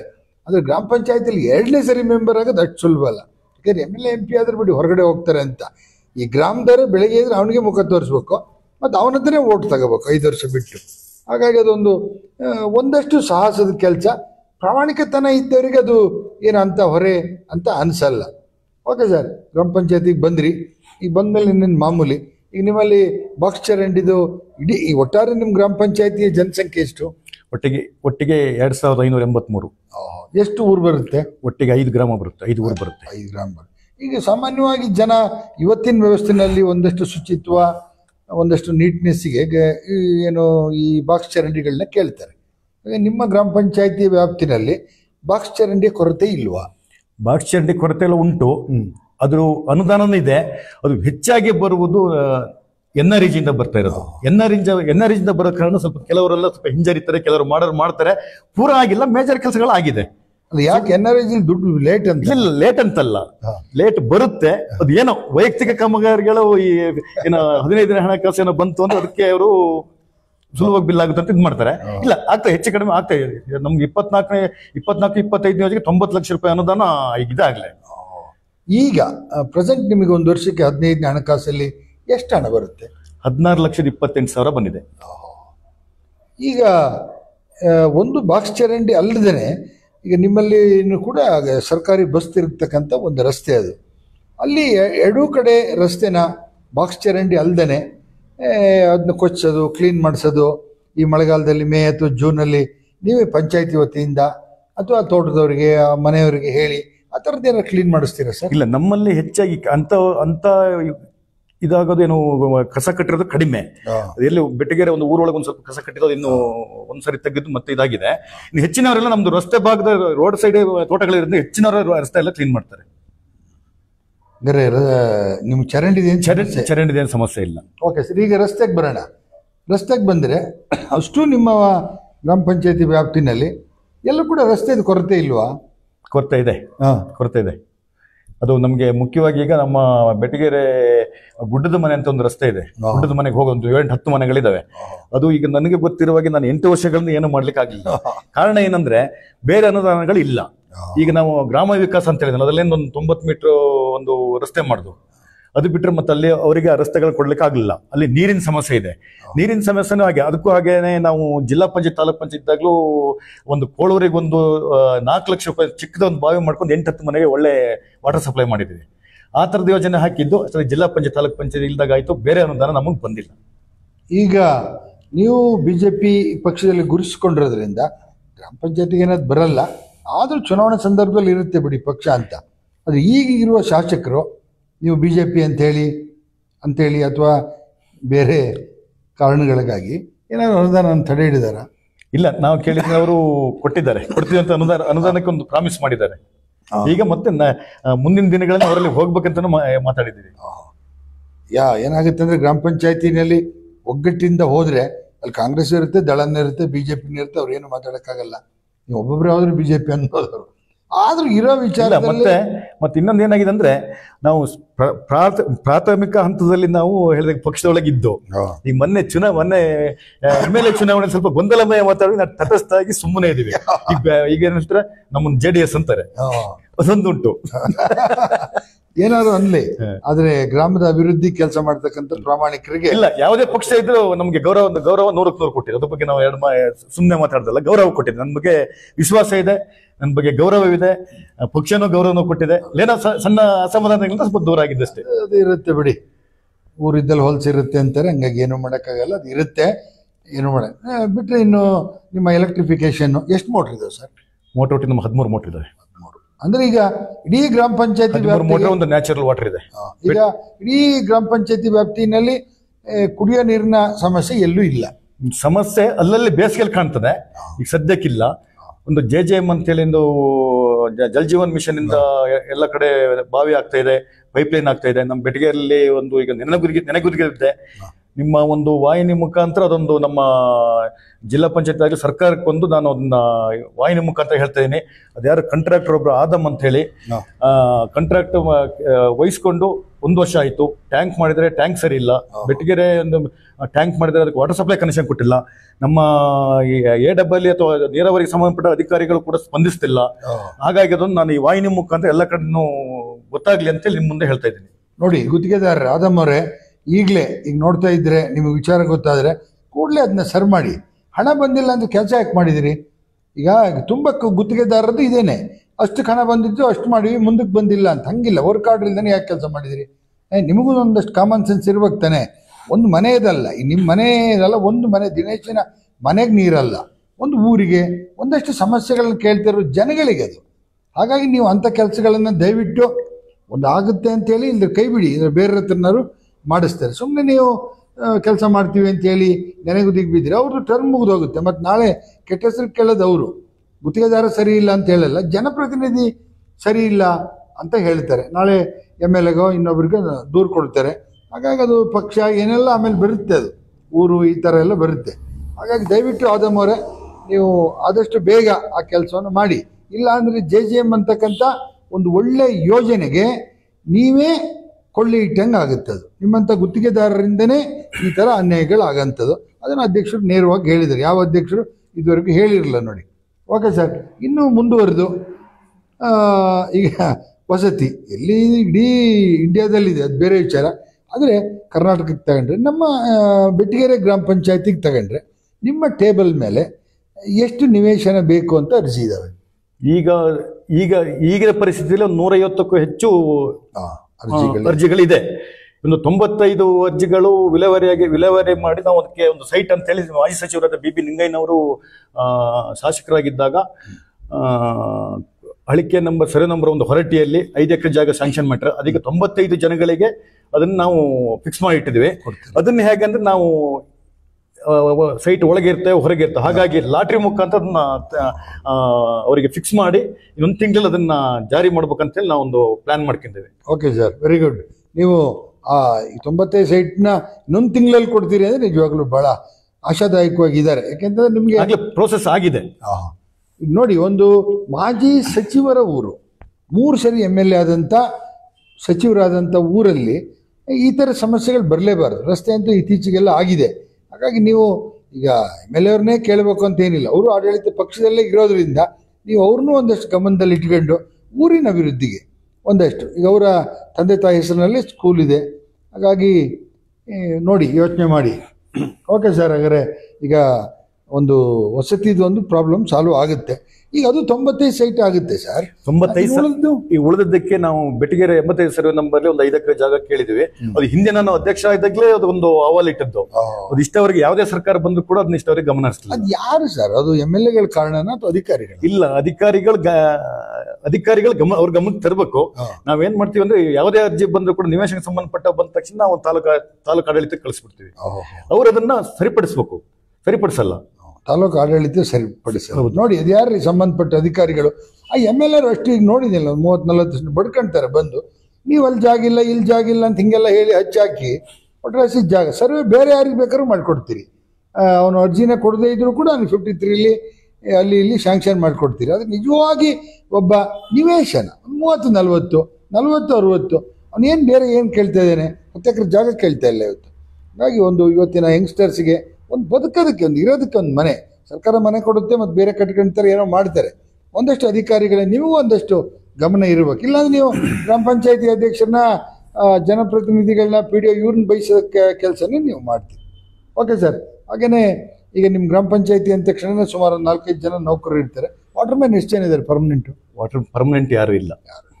ಈಗ PDO ಆಗಲಿ, ಕಾರ್ಯದರ್ಶಿ ಆಗಲಿ, ಅಥವಾ ಬೇರೆಯವ್ರು ಯಾರಾದರೂ ಹುನ್ನಾರ ಮಾಡೋಂಥದ್ದು, ಎತ್ತಿ ಕಟ್ಟೋದು ಒಬ್ಬರ ಬಗ್ಗೆ ಒಬ್ರು, ಆ ಥರ ಏನಾದ್ರು ಇದೆಯಾ? ಇಲ್ಲ, ಇದು ನಾನು 8 ವರ್ಷ ನೋಡ್ತಾ ಇದ್ದೀನಿ. ನಮ್ಮ ಗ್ರಾಮ ಪಂಚಾಯತ್ ಆ ಥರ ವ್ಯವಸ್ಥೆನೇ ಇಲ್ಲ. ಎಷ್ಟು ಜನ ಮೆಂಬರ್ ಇದ್ದೀರಿ? ಒಟ್ಟಿಗೆ 7 ಜನ. 7 ಜನ. ಆ ಥರ ಏನಿಲ್ಲ. ಆಮೇಲೆ ಕೆಲವೊಂದು ಸಂದರ್ಭದಲ್ಲಿ ಏನು ಮಾಡ್ತಾರೆ, ಈಗ ನೋಡ್ತೀರಲ್ಲ ನೀವು, ಗ್ರಾಮ ಪಂಚಾಯತಿಲಿ ಭ್ರಷ್ಟಾಚಾರ ಆಯಿತು, ಹಂಗಾಯ್ತು ಹಿಂಗಾಯ್ತು ಅಂತ ಮಾಧ್ಯಮದಲ್ಲಿ ಪತ್ರಿಕೆಯಲ್ಲೆಲ್ಲ ನೋಡ್ತೀರಿ. ಹಾಗಾದರೆ ಒಂದು ಗ್ರಾಮ ಪಂಚಾಯತಿಲಿ ಭ್ರಷ್ಟಾಚಾರ ಆಗೋದಕ್ಕೆ ಈಗ ನಿಮ್ಗೆ 8 ವರ್ಷದ ಒಂದು ಅನುಭವ ಇದೆ. ಹಾಗಾಗಿ ಸಾಧ್ಯನಾ ಸರ್? ನನ್ನ ಅನುಭವದ ಪ್ರಕಾರ ಸಾಧ್ಯನೇ ಇಲ್ಲ. ಯಾಕಂದ್ರೆ ಪ್ರತಿಯೊಂದಕ್ಕೂ ಡೀಟೇಲ್ ಇರ್ತದೆ. ಏನೇನ್ ಮಾಡ್ಬೇಕು ಅದನ್ನೆಲ್ಲ ನಮ್ಮ PDO, ನಮ್ಮ ಬೇರೆ ವಿಚಾರ ಗೊತ್ತಿಲ್ಲ. ನಮ್ಮ PDO ಒಳ್ಳೆ ವ್ಯಕ್ತಿ. ಮತ್ತೆ PDOಗಳೇ ಸರಿ ಇಲ್ಲ, PDOಗಳೇ ಭ್ರಷ್ಟಾಚಾರಿಗಳು ಅಂತೆಲ್ಲ ಇಲ್ಲ. ಅದು ಯಾವುದೇ ಕಾರಣಕ್ಕೂ ಭ್ರಷ್ಟಾಚಾರಿಗಳಿಗೆ ಚಾನ್ಸೇ ಇಲ್ಲ ನನ್ನ ಅನುಭವದ ಪ್ರಕಾರ. ಓಕೆ. PDOಗಳಿಗೆ ಮತ್ತು ಯಾರಾದ್ರೂ ಕೂಡ ನಾನು ಹೇಳ್ತೇನೆ, ಯಾವುದೇ ನಮ್ಮ PDO ಆಗಲಿ, ಯಾವ ಸಿಬ್ಬಂದಿಗಳಾಗ್ಲಿ, ಪಬ್ಲಿಕ್ ಅಲ್ಲಿ ಯಾರಾದ್ರೂ ದುಡ್ಡು ಕೇಳಿದ್ರೆ, ದುಡ್ಡೇನು ಜಾಸ್ತಿ 1000-2000 ಕೇಳಕ್ ಬರಲ್ಲ. ಬಂದೆ ಈಗ ಆ ಥರದ್ದೇನೋ ವ್ಯವಸ್ಥೆ ಇದ್ರೆ ನೀವು ನನ್ನಲ್ಲಿ ಹೇಳಿ, ನೇರವಾಗಿ ಜನಗಳು ಹೇಳಿ ಅಂತ ಹೇಳಿರೋದು. ಹಾಗಾಗಿ ನಮ್ಮಲ್ಲಿ ಈಗ 8 ವರ್ಷಗಳು ನಡೆಸ್ಕೊ ಬಂದಿದ್ದೀನಿ. Okay sir. ಈಗ ನೋಡಿ, PDOಗಳಾಗಲಿ ಇನ್ನೊಬ್ಬರಾಗಲಿ ದುಡ್ಡು ಕೇಳಿದರೆ ನೇರ ಅಧ್ಯಕ್ಷರಿಗೆ ಹೇಳಿ ಅಂತ. ಇನ್ನೊಂದು ಸರ್, ಈಗ ಗ್ರಾಮ ಸಭೆ ಮತ್ತು ವಾರ್ಡ್ ಸಭೆ ಮಾಡ್ತೀರಾ ಸರ್? ಹೌದು. ವಾರ್ಡ್ ಸಭೆಯಲ್ಲಿ ಗಲಾಟೆ ಆಗುತ್ತಾ? ವಾರ್ಡ್ ಸಭೆ ಗಲಾಟೆ ಇತ್ತೀಚಿನ ದಿನಗಳಲ್ಲಿ ಏನಂದ್ರೆ ಬೇಸತ್ತಿಬಿಟ್ಟಾರೆ ಜನ. ಹೌದು. ಯಾಕಂದ್ರೆ ಏನು ಅನುದಾನ ಇಲ್ಲ. ಇವ್ರು ಹೋದ ಸರಿ ಏನೋ ಮಾಡಿದ್ರು, ಈ ಸರಿ ಮತ್ತೆ ಬಂದು ಕೂತಾರೆ ನಮ್ಮಲ್ಲಿ. ಅವ್ರ ಊರಿಗೆ ಹೋಗಿ ನಾವು ಹಿಡ್ಕೊಬಾರ ಬನ್ನಿ ಅಂತ ಹೇಳಿ. ಯಾಕಂದ್ರೆ ಅನುದಾನ ಇಲ್ಲ ಅಂತ ಕಾರಣ. ಯಾಕಂದ್ರೆ ಪ್ರತಿಯೊಂದು ಕೂಡ ಸರ್ಕಾರ ನಮ್ಗೆ ಆದೇಶ ಕೊಡುತ್ತೆ. ಏನೇ ಇದು ಬಂದ್ರು ಈಗ 16ನೇ ಹಣಕಾಸು 15ನೇ ಹಣಕಾಸು ಅಂತೇಳಿ ಹಣಕಾಸಿಗೆ ಒಂದೊಂದು ಇದಕ್ಕೆ ಒಂದೊಂದು ಇದು ಹಾಕಿ ಕಳಿಸ್ತಾರೆ. ಈಗ ಜನಗಳಿಗೆ ಹೇಳಕ್ ಹೋದ್ರೆ ನೋಡಿ, ನಮ್ಮಲ್ಲಿ ಈ ತರ ವ್ಯವಸ್ಥೆ ಇಲ್ಲ, ಅದಕ್ಕೊಂದು ಬೇರೆ ಇದಿದೆ, ಬೇರೆ ರೀತಿ ಇದೆ ಉಂಟು ಅಂತ ಹೇಳಿ ನಾವು ಇವ್ರೇನು ಬಂದೇನೋ ಪ್ರಯೋಜನ. ಇವತ್ತು ಬೆಳಿಗ್ಗೆ ಇನ್ನೇನಾಗ್ಲ ನಮ್ಮ ಅಧ್ಯಕ್ಷರಾಗಿ 3 ದಿವಸ ಆಗಿಲ್ಲ, ಆಗ್ಲೇನೆ ಮೊನ್ನೆ ಒಬ್ರು ಏನೋ ಒಂದು ವಿಚಾರ ಮಾಡಿದ್ರು. ಇವತ್ತು ಬೆಳಿಗ್ಗೆ ಒಬ್ರು ಫೋನ್ ಮಾಡಿದ್ರು ತೋಟಕ್ಕೆ, ಅಧ್ಯಕ್ಷರೇ ನೋಡಿ ನಂಗೆ 3 ಲಕ್ಷ ರೂಪಾಯಿ ನಮ್ಮ ಮನೆ ಹತ್ರ ಗದ್ದೆಗೆ ಹೋಗೋ ರಸ್ತೆ ಜಾರಿ ಹೋಗಿದೆ, ಅದಕ್ಕೊಂದು ರಿವಿಟ್ಮೆಂಟ್ ಆಗ್ಬೇಕು, ಮತ್ತೆ ಮೆಟ್ಲುಗಳು ಮಾಡ್ಕೊಡ್ಬೇಕು, 3 ಲಕ್ಷ ಬೇಕು ಅಧ್ಯಕ್ಷ, ಏನಾರ ಮಾಡಿ ಅಂತ ಹೇಳಿ. ಈಗ ಅನುದಾನ ಇಲ್ದಾಗ ನಾವು ಉಂಟು ಅನ್ನೋದಕ್ಕಲ್ಲ, ಮಾಡ್ಕೊಡ್ತೀವಿ ಅಂತಲ್ಲ. ಈಗ ಹಂಗದೀಗ ನಾವೊಂಥರ ಗ್ರಾಮ ಪಂಚಾಯತ್ ಅಧ್ಯಕ್ಷ ಸದಸ್ಯಗಳ ಒಂಥರ ಹೇಳ್ತಾರಲ್ಲ, ಅಡಿಕೆ ಕತ್ತರಿಸಿ ಸಿಗಾಕಿದಂಗೆ ಆಗಿದೆ. Okay sir. ಹಾಗಾಗಿ ಆ ಥರದ್ದು ಜಾಸ್ತಿ. ಮತ್ತೆ ನಿಮ್ಮ ಗ್ರಾಮ ಸಭೆ ಮಾಡೋದಕ್ಕೆ ನಾನು ಕೇಳಿದಂಗೆ ಎಲ್ಲ ಅಧ್ಯಕ್ಷರುಗಳದ್ದು ಒಂದೇ ಸಮಸ್ಯೆ, ಗಲಾಟೆ ಮಾಡ್ತಾರೆ ಸರ್ ಜನ ಅಂತ. ಅಂದರೆ ಗಲಾಟೆ ಮಾಡೋಂಥದ್ದು ಫಸ್ಟು ನಿವೇಶನದವರು. ಎಷ್ಟು ವರ್ಷ ಆಯ್ತು ಸರ್? 15-20 ವರ್ಷ ಆಯಿತು ನಿವೇಶನ ಕೊಡ್ದೇನೆ. ಅವರು ಅರ್ಜಿ ಹಾಕೋದು ಮುಂದಿನ ವರ್ಷ, ಈ ವರ್ಷ ಕೇಳಿ ಕೇಳಿ ಕೇಳಿ ಬೇಜಾರಾಗಿ ಅಧ್ಯಕ್ಷರನ್ನ ಮತ್ತು ಜನಪ್ರತಿನಿಧಿಗಳನ್ನ, PDO ಸೆಕ್ರೆಟರಿ ಎಲ್ಲ ಹೋಲ್ಸೇಲ್ ಬೈಯೋದಕ್ಕಿರೋ ಅವಕಾಶನೇ ಗ್ರಾಮ ಸಭೆ. ಆಗ ಗ್ರಾಮ ಪಂಚಾಯತಿ, ಗ್ರಾಮ ಸಭೆಯಲ್ಲಿ, ವಾರ್ಡ್ ಸಭೆಯಲ್ಲಿ ಬೈತಾರೆ. ಹಾಗಾಗಿ ಅವರು ಬೇಜಾರಾಗಿ ಹೋಗಿದೆ, ಸಿಗುತ್ತೆ ಇಲ್ಲ ಅಂತ. ನೀವೊಂದು ಒಳ್ಳೆ ಭರವಸೆ ಕೊಟ್ರಿ, 95 ಸೈಟ್ ಕೊಡ್ತೀವಿ, ಇನ್ನೊಂದು 5 ಎಕರೆ ಮಾಡ್ತೀವಿ, ಇನ್ನೂ 1.5 ವರ್ಷ ಇವ್ರ ಪೀರಿಯಡ್ನಲ್ಲಿ. ಅಲ್ಲಿಗೆ ದಿನೇಶ್ ಅವರು ಅಧ್ಯಕ್ಷರಾಗಿದ್ದ ಸಂದರ್ಭದಲ್ಲಿ ನಿವೇಶನ ನಮಗೆ ಸಿಕ್ತು 105 ಜನಕ್ಕೆ ಅನ್ನೋ ಒಂದು ಹೆಸರು ಬೇಕು. ಹೆಸರು ಅಂತಲ್ಲ, ನೀವು ಮಾಡಿರ್ತೀರಿ ಪ್ರಾಮಾಣಿಕತೆ. ಟೋಟಲಿ ಅಧ್ಯಕ್ಷರು ಅನ್ನೋದಕ್ಕಿಂತ ನಮ್ಮ ಏನು 5 ವರ್ಷಗಳ ಬಾಡಿ ಇರುತ್ತೆ ಎಲ್ಲರಿಗೂ ಹೆಸರು ಬರ್ಬೇಕು. ಯಾಕೆಂದ್ರೆ ಮುಂದೆನೂ ಕೂಡ ಜನ ನಿಮ್ಮನ್ನ ಗೆಲ್ಲಿಸ್ಬೇಕು, ಒಳ್ಳೆ ಕೆಲಸ ಮಾಡ್ತಾರೆ ಅನ್ನೋ ಆಶಾಭಾವನೆ ಹೊಂದಿರ್ತಾರೆ. ಈ ತರ ಸರ್ಕಾರದ ಈ ತರದ ಯೋಜನೆಗಳು. ಮತ್ತೆ ಇನ್ನೊಂದು ಸಾರಿ ಇತ್ತೀಚೆಗೆ ನೋಡಿ, ಮನೆ ಬಿದ್ದು ಹೋದ್ರೆ, ಈಗ ಸಡನ್ ಆಗಿ ಮನೆ ಗಾಳಿ ಬಂತಲ್ಲ, ಮಳೆ ಆ ಥರ ಸಡನ್ ಆಗಿ ಮನೆ ಬಿದ್ದು ಹೋದ್ರೆ ಅವ್ರಿಗೇನೋ ಟಾರ್ಪಲ್ ಕೊಡೋದು, ಒಂದು ತಿಂಗಳಿಗೆ ಆಗಷ್ಟು ಫುಡ್ ಕೊಡೋದು, ಅವ್ರನ್ನೆಲ್ಲರೂ ಸಮುದಾಯ ಭವನದಲ್ಲಿ ಇರಿಸೋದು, ಈ ಥರದ್ದು ಇದೆಯಾ ಸರ್? ಅಂದ್ರೆ ನನಗೆ 8 ವರ್ಷಗಳಿಂದ ನೋಡ್ತೇವೆ. 2019 ಕೂಡ ಬಿರುಗಾಳಿ ಬಂದು ಮನೆಗಳೆಲ್ಲ ಕೆಲವು ಇದಾಯ್ತು, ಏನು ಜರಿಗೆ ಹೋದು. ಆದ್ರೆ ಅಂತ ಒಂದು ಇದು ನಮ್ಮ ಪಂಚಾಯತಿ ವ್ಯವಸ್ಥೆ ಒಳಗೆ ಗಮನಕ್ಕೆ ಬಂದಿಲ್ಲ. ಬಂದಾಗ ನಾವು ಅದಕ್ಕೆ ನಮ್ಮ ಒಂದು ಸ್ಪಂದಿಸ್ತೀವಿ. ಈಗ ಅನಾಥ ಹೆಣ ಯಾರು ಇದ್ರೆ, ಯಾರು ಗತಿ ಇಲ್ಲ ಅಂದ್ರೆ ಪಂಚಾಯತಿಯಿಂದನೇ ಅದಕ್ಕೆ ಅಂತ ವಿಚಾರಗಳು ಬಂದಿಲ್ಲ. ಬಂದಾಗ ನಾವು ಸ್ಪಂದಿಸ್ತೇವೆ. ಇನ್ನು 15 ಫೈನಾನ್ಸ್ ಎಲ್ಲ ಬರುತ್ತಲ್ಲ, 25% SC/STಗೆ ಮೀಸಲು ಅಂತೇಳಿ, ಅವ್ರು ಹೈಯರ್ ಎಜುಕೇಶನ್ ದುಡ್ಡು ಕೊಡ್ತೀರಾ ಸರ್? ಅವ್ರಿಗೆ ಕೊಡ್ತೀವಿ. ಬೇರೆ ಜನಾಂಗಕ್ಕೆ, ಧರ್ಮದವ್ರಿಗೆ, ಬೇರೆ ಧರ್ಮದವರಿಗೆ BPL ಕಾರ್ಡ್ ಹೊಂದಿ SC/ST ಸರ್ಟಿಫಿಕೇಟ್ ಇದ್ರೆ ಅವ್ರಿಗೆ ನಾವು 100% ಕೊಡ್ತೀವಿ. ಈಗ ಗ್ರಾಮ ಪಂಚಾಯತಿಯಿಂದ, ಈಗ ಗ್ರಾಮ ಪಂಚಾಯತಿ ಇರೋದು ರೈತರ ಒಳಗಡೆನೆ, ಹೆಚ್ಚಾಗಿ ಕಾರ್ಮಿಕ ಮತ್ತೆ ರೈತ, ಪಟ್ಟಣದಂಗೆ ಅಲ್ಲ ಇದು. ಹಾಗಾಗಿ ಈ ಗ್ರಾಮ ಪಂಚಾಯತಿಯಿಂದ ರೈತರಿಗೆ ಏನು ಬೆನಿಫಿಟ್ ಇದೆ ಸರ್? ರೈತರಿಗೆ ಬೆನಿಫಿಟ್ ಅಂದ್ರೆ ನಾವು NRG ನಲ್ಲಿ ಅಡಿಕೆ ಗಿಡ ಕೊಡ್ತೇವೆ, ಆಮೇಲೆ ಬಸಿಗಾಲುವೆ ಮಾಡ್ತೇವೆ, ತೋಟಗಳಿಗೆ ತೊಟ್ಲು ಗುಂಡಿಯನ್ನು ಮಾಡಿಸ್ತೇವೆ. ಹಿಂದೆ ಸಿಲ್ವರ್ ಗಿಡಗಳನ್ನು ನೆರಳಿಗೋಸ್ಕರ ಕೂಡ ಆಯ್ತಾ, ಸಿಲ್ವರ್ ಗಿಡದ ಬೇಡ ಅಂತ ಹೇಳಿದ್ರು ಕ್ಯಾನ್ಸಲ್ ಆಗಿದೆ, ಅದು ಕೊಡ್ತಾರೆ ಇಲ್ಲ, ಅದು ಬೇರೆ ಯಾವುದೂ ಇಲ್ಲ. ಆ ನಂತರ ಬಾಕ್ಸ್ ಚರಂಡಿ, ತೊಟ್ಟಿಲು ಗುಂಡಿಗಳು, ಕೆರೆಗಳು, ಕುಡಿಯುವ ನೀರಿನ ಬಾವಿಗಳು, ಇನ್ನು ಹಲವಾರು ಇದನ್ನು ನಾವು ಅವರಿಗೆ ಜನರಿಗೆ ನೋಡಿ ಕೊಡ್ತಾ ಇದ್ದೀವಿ. ಆ ಥರದ ಯೋಜನೆಗಳಿದ್ದಾವೆ ರೈತರುಗಳಿಗೆ. ಅಂದ್ರೆ ರೈತರು ಸಂಪರ್ಕ ಮಾಡಬೇಕು. ರೈತ ಸಂಪರ್ಕ ಪ್ರತಿ ವರ್ಷ ಇರುತ್ತೆ. ಅದು ಹಾರ್ಟಿಕಲ್ಚರ್ ಇಲಾಖೆಯಿಂದಲೇ ಹಣ ಬಿಡುಗಡೆ ಆಗೋದು. ಅಂದ್ರೆ ನಾವು ಆಕ್ಷನ್ ಪ್ಲಾನ್ ಮಾಡಿ ಕೊಡ್ಬೇಕು, ಪಟ್ಟಿಯಲ್ಲಿ ಕೊಡ್ಬೇಕು ನಾವು. ಇನ್ನೊಂದು ನೋಡಿ, ಆಕ್ಷನ್ ಪ್ಲಾನ್ ಅಂದಾಗ ಗೊತ್ತಾಯ್ತು, ಈ ರಾಜ್ಯದಲ್ಲಿ ಎಲ್ಲ ಇಲಾಖೆಗಳಲ್ಲಿ ಆಕ್ಷನ್ ಪ್ಲಾನ್ ಮಾಡಿ ಕಳಿಸಿದ್ದಕ್ಕೆ ಸರ್ಕಾರ ದುಡ್ಡು ಕೊಡುತ್ತೆ. ಗ್ರಾಮ ಪಂಚಾಯತಿ ಬ್ಯಾಡ್ ಲಕ್ ಅಂದ್ರೆ ಅವ್ರು ದುಡ್ಡು ಬಂದಿದ್ದಕ್ಕೆ ನೀವು ಆಕ್ಷನ್ ಪ್ಲಾನ್ ಮಾಡಬೇಕು. ಉಲ್ಟನೆಯ ಅದು ಹೇಳ್ತೀನಿ. ಈಗ ಏನು ಆಕ್ಷನ್ ಪ್ಲಾನ್ ಮಾಡ್ಬೇಕಂದ್ರೆ ಆಕ್ಷನ್ ಪ್ಲಾನ್ ಮಾಡಿ ಕಳಿಸ್ತೇವೆ. ಕಳಿಸಿದ ತಕ್ಷಣ ನಾವು ಏನು ಅವ್ರೇನ್ ಪಟ್ಟಿ ಕಳಿಸ್ತಾರೆ ಆ ಪಟ್ಟಿಗೆ ಆಕ್ಷನ್ ಪ್ಲಾನ್ ನಾವು ಕಳಿಸೋದು. ಆ ಕಳಿಸಿ ಕಾಮಗಾರಿ ಆದ್ಮೇಲೆ ಒಂದು ಆಡಿಟ್ ಉಂಟು, ಒಂದು ವಿಶೇಷ ಆಡಿಟ್ ಉಂಟು, ಎಂತದ ಲೆಕ್ಕ ಪರಿಶೋಧನೆ ಅಂತ ಒಂದು ಉಂಟು, ಆಮೇಲೆ ಸುಮಾರು 4-5 ತರ ಉಂಟು. ಅದ್ರಲ್ಲಿ ಒಂದು ಮಿಸ್ಟೇಕ್ ಆದ್ರೆ ಅಧ್ಯಕ್ಷರು ಮತ್ತೆ PDO ಹೊಣೆ ಹಾಕ್ತಾರೆ. ಅಂದ್ರೆ ಚೆಕ್ಕಿಗೆ ಸೈನ್ ನಾವೇ ಹಾಕೋದು, ಹೊಣೆ ಹಾಕ್ತಾರೆ. ಒಂದು ನೋಡಿ, ಈಗ ಜಿಲ್ಲಾ ಪಂಚಾಯತ್, ತಾಲೂಕ್ ಪಂಚಾಯತ್ ಇದ್ದಾಗಲೂ ಕೂಡ ನಮಗೆ ಸ್ವಲ್ಪ ಅನುದಾನ ಬರ್ತಾ ಇತ್ತು, ಅನುದಾನ ಬಂದಿಲ್ಲ. ಪ್ರತಿ ಒಂದು ಕಂಟ್ರೋಲ್ ಸರ್ಕಾರನೇ ಇಟ್ಕೊಂಡಿದೆ. ಈಗ ನಾವು ಹಿಂದೆ ನಾನು 2015 ಅಧ್ಯಕ್ಷರಾದಾಗ ಸಾಧಾರಣ ಒಂದು ನಾವು 100-150 ಮನೆ ಕೊಟ್ಟದ್ದು ಇಡೀ ಬೆಟಗೇರಿ ಪಂಚಾಯತಿ. ಮನೆ ಬಾಗಿಲು ಹೋಗಿ ಯಾರಿಗೆ ಮನೆ ಬೇಕು ಅಂತ ಆದ್ಯತೆ ಯಾರಿಗೆ, ಪ್ರತಿಯೊಬ್ಬರು ಮನೆಗೆ ಹುಡುಕಿ ಮನೆ ಕೊಟ್ಟಿದ್ದು. 17 ಬರ್ತಾ ಕಡಿಮೆ ಆಯ್ತು. ಈಗ 23ನೇ ನಾವು ಏನು ಈಗ ನಾವು ಈ ಇದರಲ್ಲಿ ಬರೀ 20 ಮನೆ ಬಂದಿದ್ದಾವೆ 3 ವರ್ಷಕ್ಕೆ. ಬೇಡಿಕೆ ಎಷ್ಟಿದೆ? ಬೇಡಿಕೆ ಸುಮಾರು ಉಂಟು. ಮತ್ತೆ ಅನುದಾನ ಕಡಿಮೆ. 1,20,000 ಮನೆ ಬಿದ್ದೋದು 1,20,000 ಅಂದ್ರು. ಮತ್ತೀಗ 1,20,000 ಮತ್ತೆ ಒಂದು NRG ಸ್ವಲ್ಪ ಅಮೌಂಟ್ 1.5 ಲಕ್ಷ. 1 ಲಕ್ಷಕ್ಕೆ ಮನೆ ಯಾರಿಗೆ ಕಟ್ಟಕ್ ಆಗಲ್ಲ. ಹಾಗೆ ಸ್ವಲ್ಪ ಒಂದು 4-5 ಲಕ್ಷ ಕೊಟ್ರೆ ಅಂದಾಜು ಒಂದು ಮನೆ ಕಟ್ತಾರೆ. ಅದು ಇತ್ತಲ್ಲ ಸರ್, ಈಗ ಹಿಂದಿನ ಸರ್ಕಾರದಲ್ಲಿ 5 ಲಕ್ಷ ಇತ್ತು. ಈಗ ದಿಢೀರ್ನ 1,20,000 ಮಾಡಿದ್ರೆ ಹೌದು, ಅವನು ಮನೆ ಕಟ್ಕೊಳ್ಳೋದು ಹೆಂಗೆ? ಕಟ್ಟಕ್ಕಾಗಲ್ಲ. ಇದ್ರ ಬಗ್ಗೆ ನೀವು ಗ್ರಾಮ ಪಂಚಾಯತಿ ರೆಸಲ್ಯೂಷನ್ ಮಾಡಿ ಕಳ್ಸಂತದ್ದು ಈ ತರದ್ದು ಏನಾದ್ರು ನಡೀತದ? ಅದಕ್ಕೆ ಮಾಡಿದೀವಿ, ರೆಸಲ್ಯೂಷನ್ ಮಾಡಿದ್ವಿ, ಆಗಲ್ಲ ಅಂತೇಳಿ.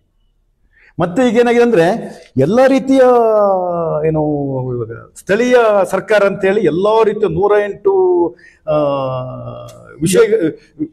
ಯೋಜನೆಗಳನ್ನು ಪಂಚಾಯತಿಗೆ ವಹಿಸ್ತಾರೆ. ಅಲ್ಲಿಗೆ ಸರ್ಕಾರ ಮತ್ತೆ ಏನು ಮಾಡಿದ್ದಿಲ್ಲ. ಈಗ ಅಲ್ಲಿ ಏನಾಗಿದೆ, ಜಿಲ್ಲಾ ಪಂಚಾಯತ್ ಇಲ್ಲ, ತಾಲೂಕ್ ಪಂಚಾಯತ್ ಇಲ್ಲ, ಶಾಸಕರಿದ್ದಾರೆ, ಸರ್ಕಾರ ರಾಜ್ಯ ಸರ್ಕಾರ ಇದೆ, ಗ್ರಾಮ ಪಂಚಾಯತ್ ಇದೆ. ಅಲ್ಲಿ ಸಿಗಾಕೊಳ್ಳೋದು ಯಾರು ಗೊತ್ತವ? 10 ಪೆಟ್ಟಿಗೆ ನಮ್ಮಂತ ಪ್ರಾಮಾಣಿಕ ಅಧ್ಯಕ್ಷರು ಸದಸ್ಯರುಗಳೇ ಸಿಕ್ಕದು. ನಾವೀಗ ಒಂಥರ ಸರ್ಕಾರಕ್ಕೆ ಒಂಥರ ಬೆಚ್ಚಿ ಕಟ್ತಾರಲ್ಲ, ಸರ್ಕಾರ ಕಟ್ಟಿದ್ದಕ್ಕೆ ಸರ್ಕಾರಕ್ಕೆ ಬೆಚ್ಚಿ ನಾವು. ಈಗ ನೋಡಿ ಎಂತ ಒಂದು ಭ್ರಷ್ಟ ವ್ಯವಸ್ಥೆ ಅಂದ್ರೆ, ಪ್ರಜಾಪ್ರಭುತ್ವವನ್ನೇ ಕಗ್ಗೊಲೆ ಮಾಡಿದ್ರಲ್ಲ ಸರ್. 2-2.5 ವರ್ಷದಿಂದ ಇತ್ತು. ಜಿಲ್ಲಾ ಪಂಚಾಯತಿ ಚುನಾವಣೆ ಆಗಲಿಲ್ಲ, ನಿಷ್ಕ್ರಿಯ ಆಗಿದೆ. ಜಿಲ್ಲಾ ಪಂಚಾಯತಿ, ತಾಲೂಕ್ ಪಂಚಾಯತ್ ನಿಷ್ಕ್ರಿಯ ಆಗಿದೆ. ಅಂದ್ರೆ ಪ್ರಜಾಪ್ರಭುತ್ವ ಅಂದ್ರೆ ಏನು?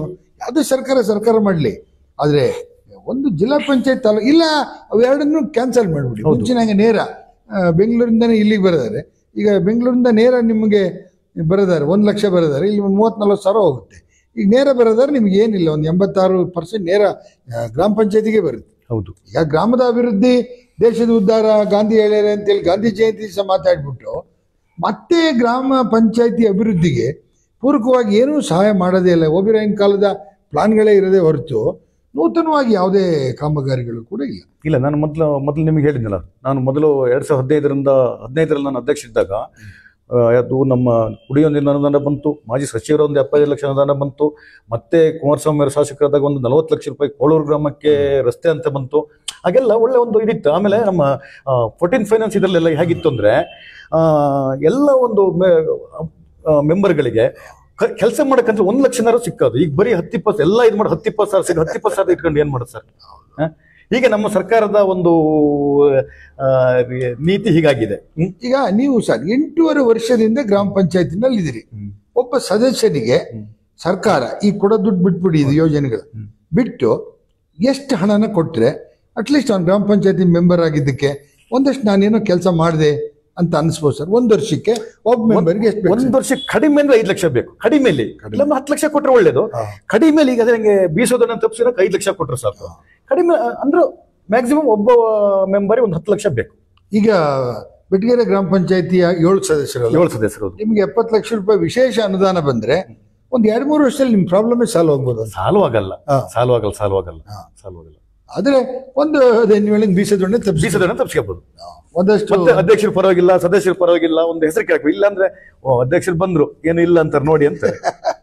ಈಗ ನೋಡಿ, ಸರ್ಕಾರ ಕೂಡ ಈ ಜನಪ್ರತಿನಿಧಿಗಳು MLA ರಾಗಲಿ ನೀವು ವಿಧಾನಸಭೆಯಲ್ಲಿ ಚರ್ಚೆ ಮಾಡಿ, ಇದನ್ನ ಗ್ರಾಮ ಪಂಚಾಯತಿ ಮೆಂಬರ್ಗಳ ಅನುದಾನ ಕಡಿಮೆ ಆಗುತ್ತೆ, ಗ್ರಾಮ ಪಂಚಾಯತಿ ಸದಸ್ಯರಿಗೆ ಕೊಡಿ, ಒಂದು ತಲಾ 10,000, ಎಲ್ಲ 10 ಲಕ್ಷ, ಎಲ್ಲ ಅಧ್ಯಕ್ಷರುಗಳು ಅದನ್ನೇ ಹೇಳಿದ್ರು. ಕನಿಷ್ಠ 10 ಲಕ್ಷ ರೂಪಾಯಿನ ಒಬ್ಬ ಗ್ರಾಮ ಪಂಚಾಯತಿ ಸದಸ್ಯನಿಗೆ ಕೊಟ್ಟರೆ ಒಂದಷ್ಟು ಕೆಲಸವನ್ನು ಮಾಡ್ಬೋದು ಸರ್ಕಾರದ ಪರವಾಗಿ, ಮತ್ತು ಗ್ರಾಮ ಪಂಚಾಯತಿ ಇದೇ ಜೀವಂತವಾಗಿ ಅಂತ ಜನಗಳಿಗೆ ತೋರಿಸ್ಬೋದು.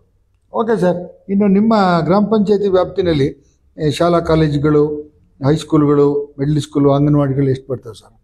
ಒಟ್ಟಿಗೆ 5 ಅಂಗನವಾಡಿಗಳು ಬರ್ತವೆ. ಹೈಸ್ಕೂಲ್ ಒಂದಿದೆ, ಶಾಲೆಗಳು ಪ್ರೈಮರಿ ಶಾಲೆಗಳು 3 ಇದೆ, 2 HPSಗಳಿದೆ, 3 HPSಗಳಿದೆ.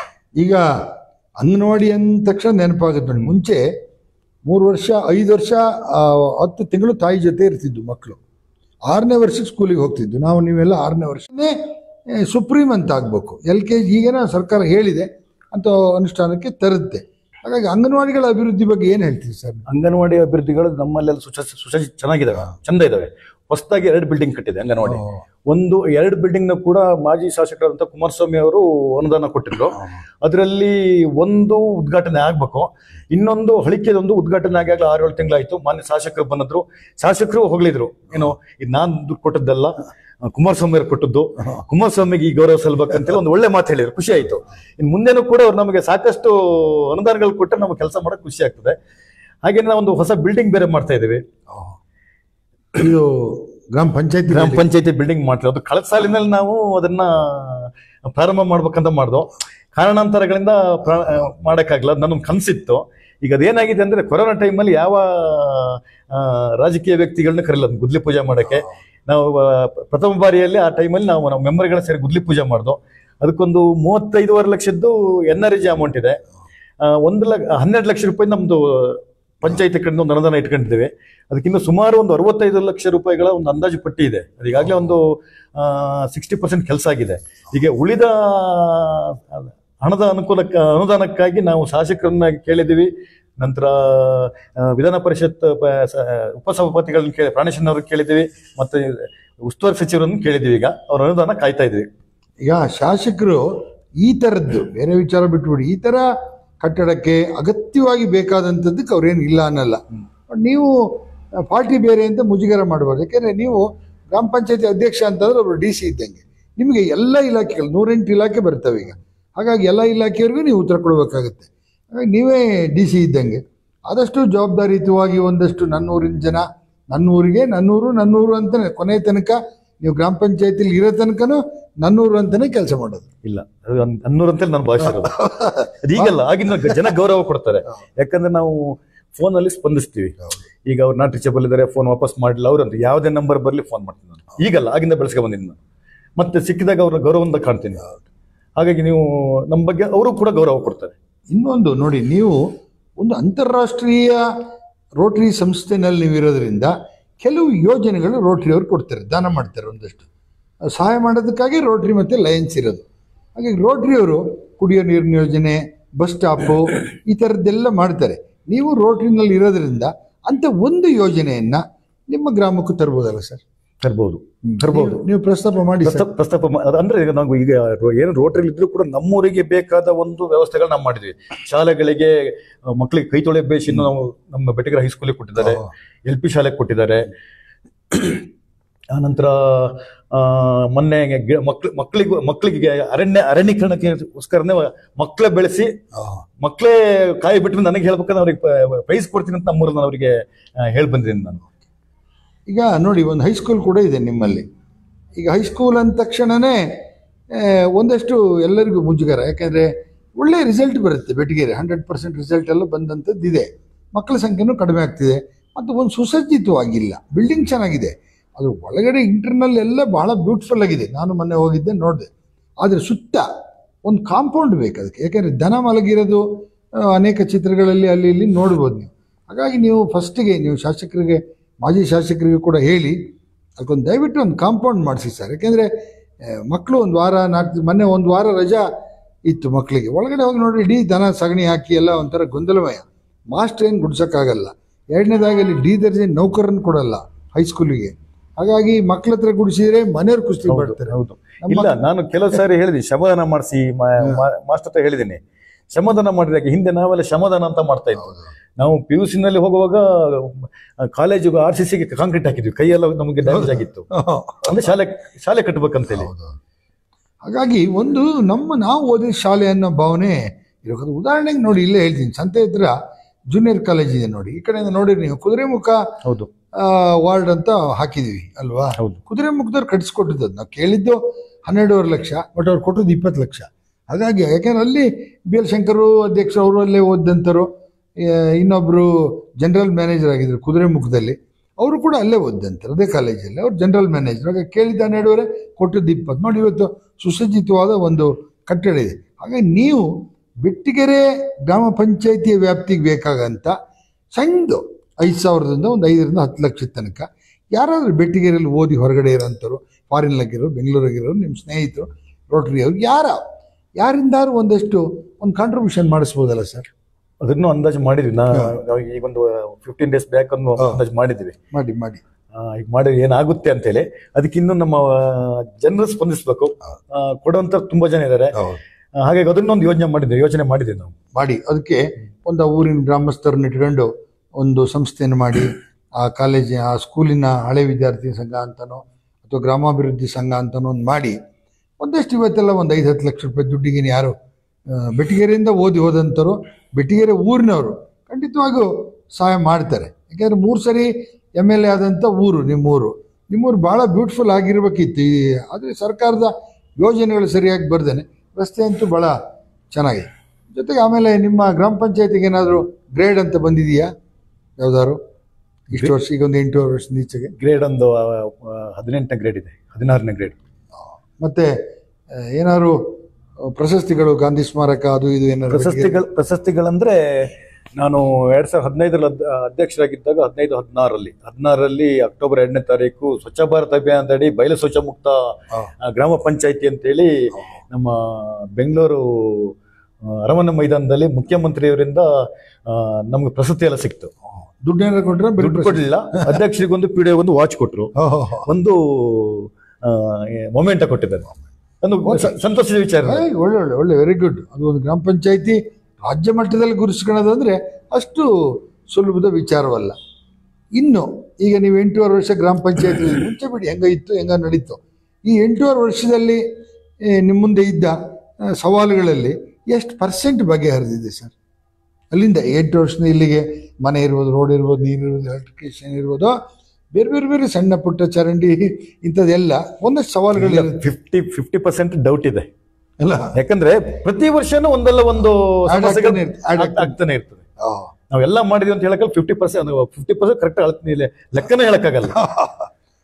ಆಗ್ಲಿ ಈಗ ನೋಡಿ ರಸ್ತೆಗಳು ಕೆಲವು ರಸ್ತೆಗಳಿಗೆ ಹೇಳಿಲ್ಲ, ಗುಡ್ಡದ ಮನೆ ಅಂತ ಒಂದು ರಸ್ತೆ ಇದೆ, ಅವರು 10 ಮನೆಗಳು ಉಂಟು. ನಾನು ಗ್ರಾಮ ಪಂಚಾಯತಿ ಅಧ್ಯಕ್ಷರಾಗಿ ಸದಸ್ಯನಾಗಿದ್ದವನು ಕೂಡ 8 ವರ್ಷ ಆಗಿದಾಗ್ಲಿ. ಆದ್ರೂ ಕೂಡ ನಾವು ಅಲ್ಲಿ ಬರೀ ಆ ಊರಿಗೆ ಹೋಗ್ಕೊಂಡು ರಸ್ತೆ ಮಾಡಕ್ಕಾಗಿಲ್ಲ. ಮತ್ತೆ ಸರ್ಕಾರ ಅನುದಾನ ಕೊಟ್ಟಿಲ್ಲ. ಈಗ ಬೇರೆ ಗಾಂಧಿ ಜಯಂತಿ, ಆಮೇಲೆ ಈ ಸ್ವಾತಂತ್ರ್ಯೋತ್ಸವ, ಗಣರಾಜ್ಯೋತ್ಸವ, ಈ ಥರದ ಕಾರ್ಯಕ್ರಮಗಳೆಲ್ಲ ನಡೆದಾಗ ಅಲ್ಲಿಯ ಶಾಲೆಗಳಿಗೆ, ಅಂಗನವಾಡಿಗಳಿಗೆಲ್ಲ ಭೇಟಿ ಮಾಡ್ತೀರಾ? ಭೇಟಿ ಮಾಡ್ತೀವಿ.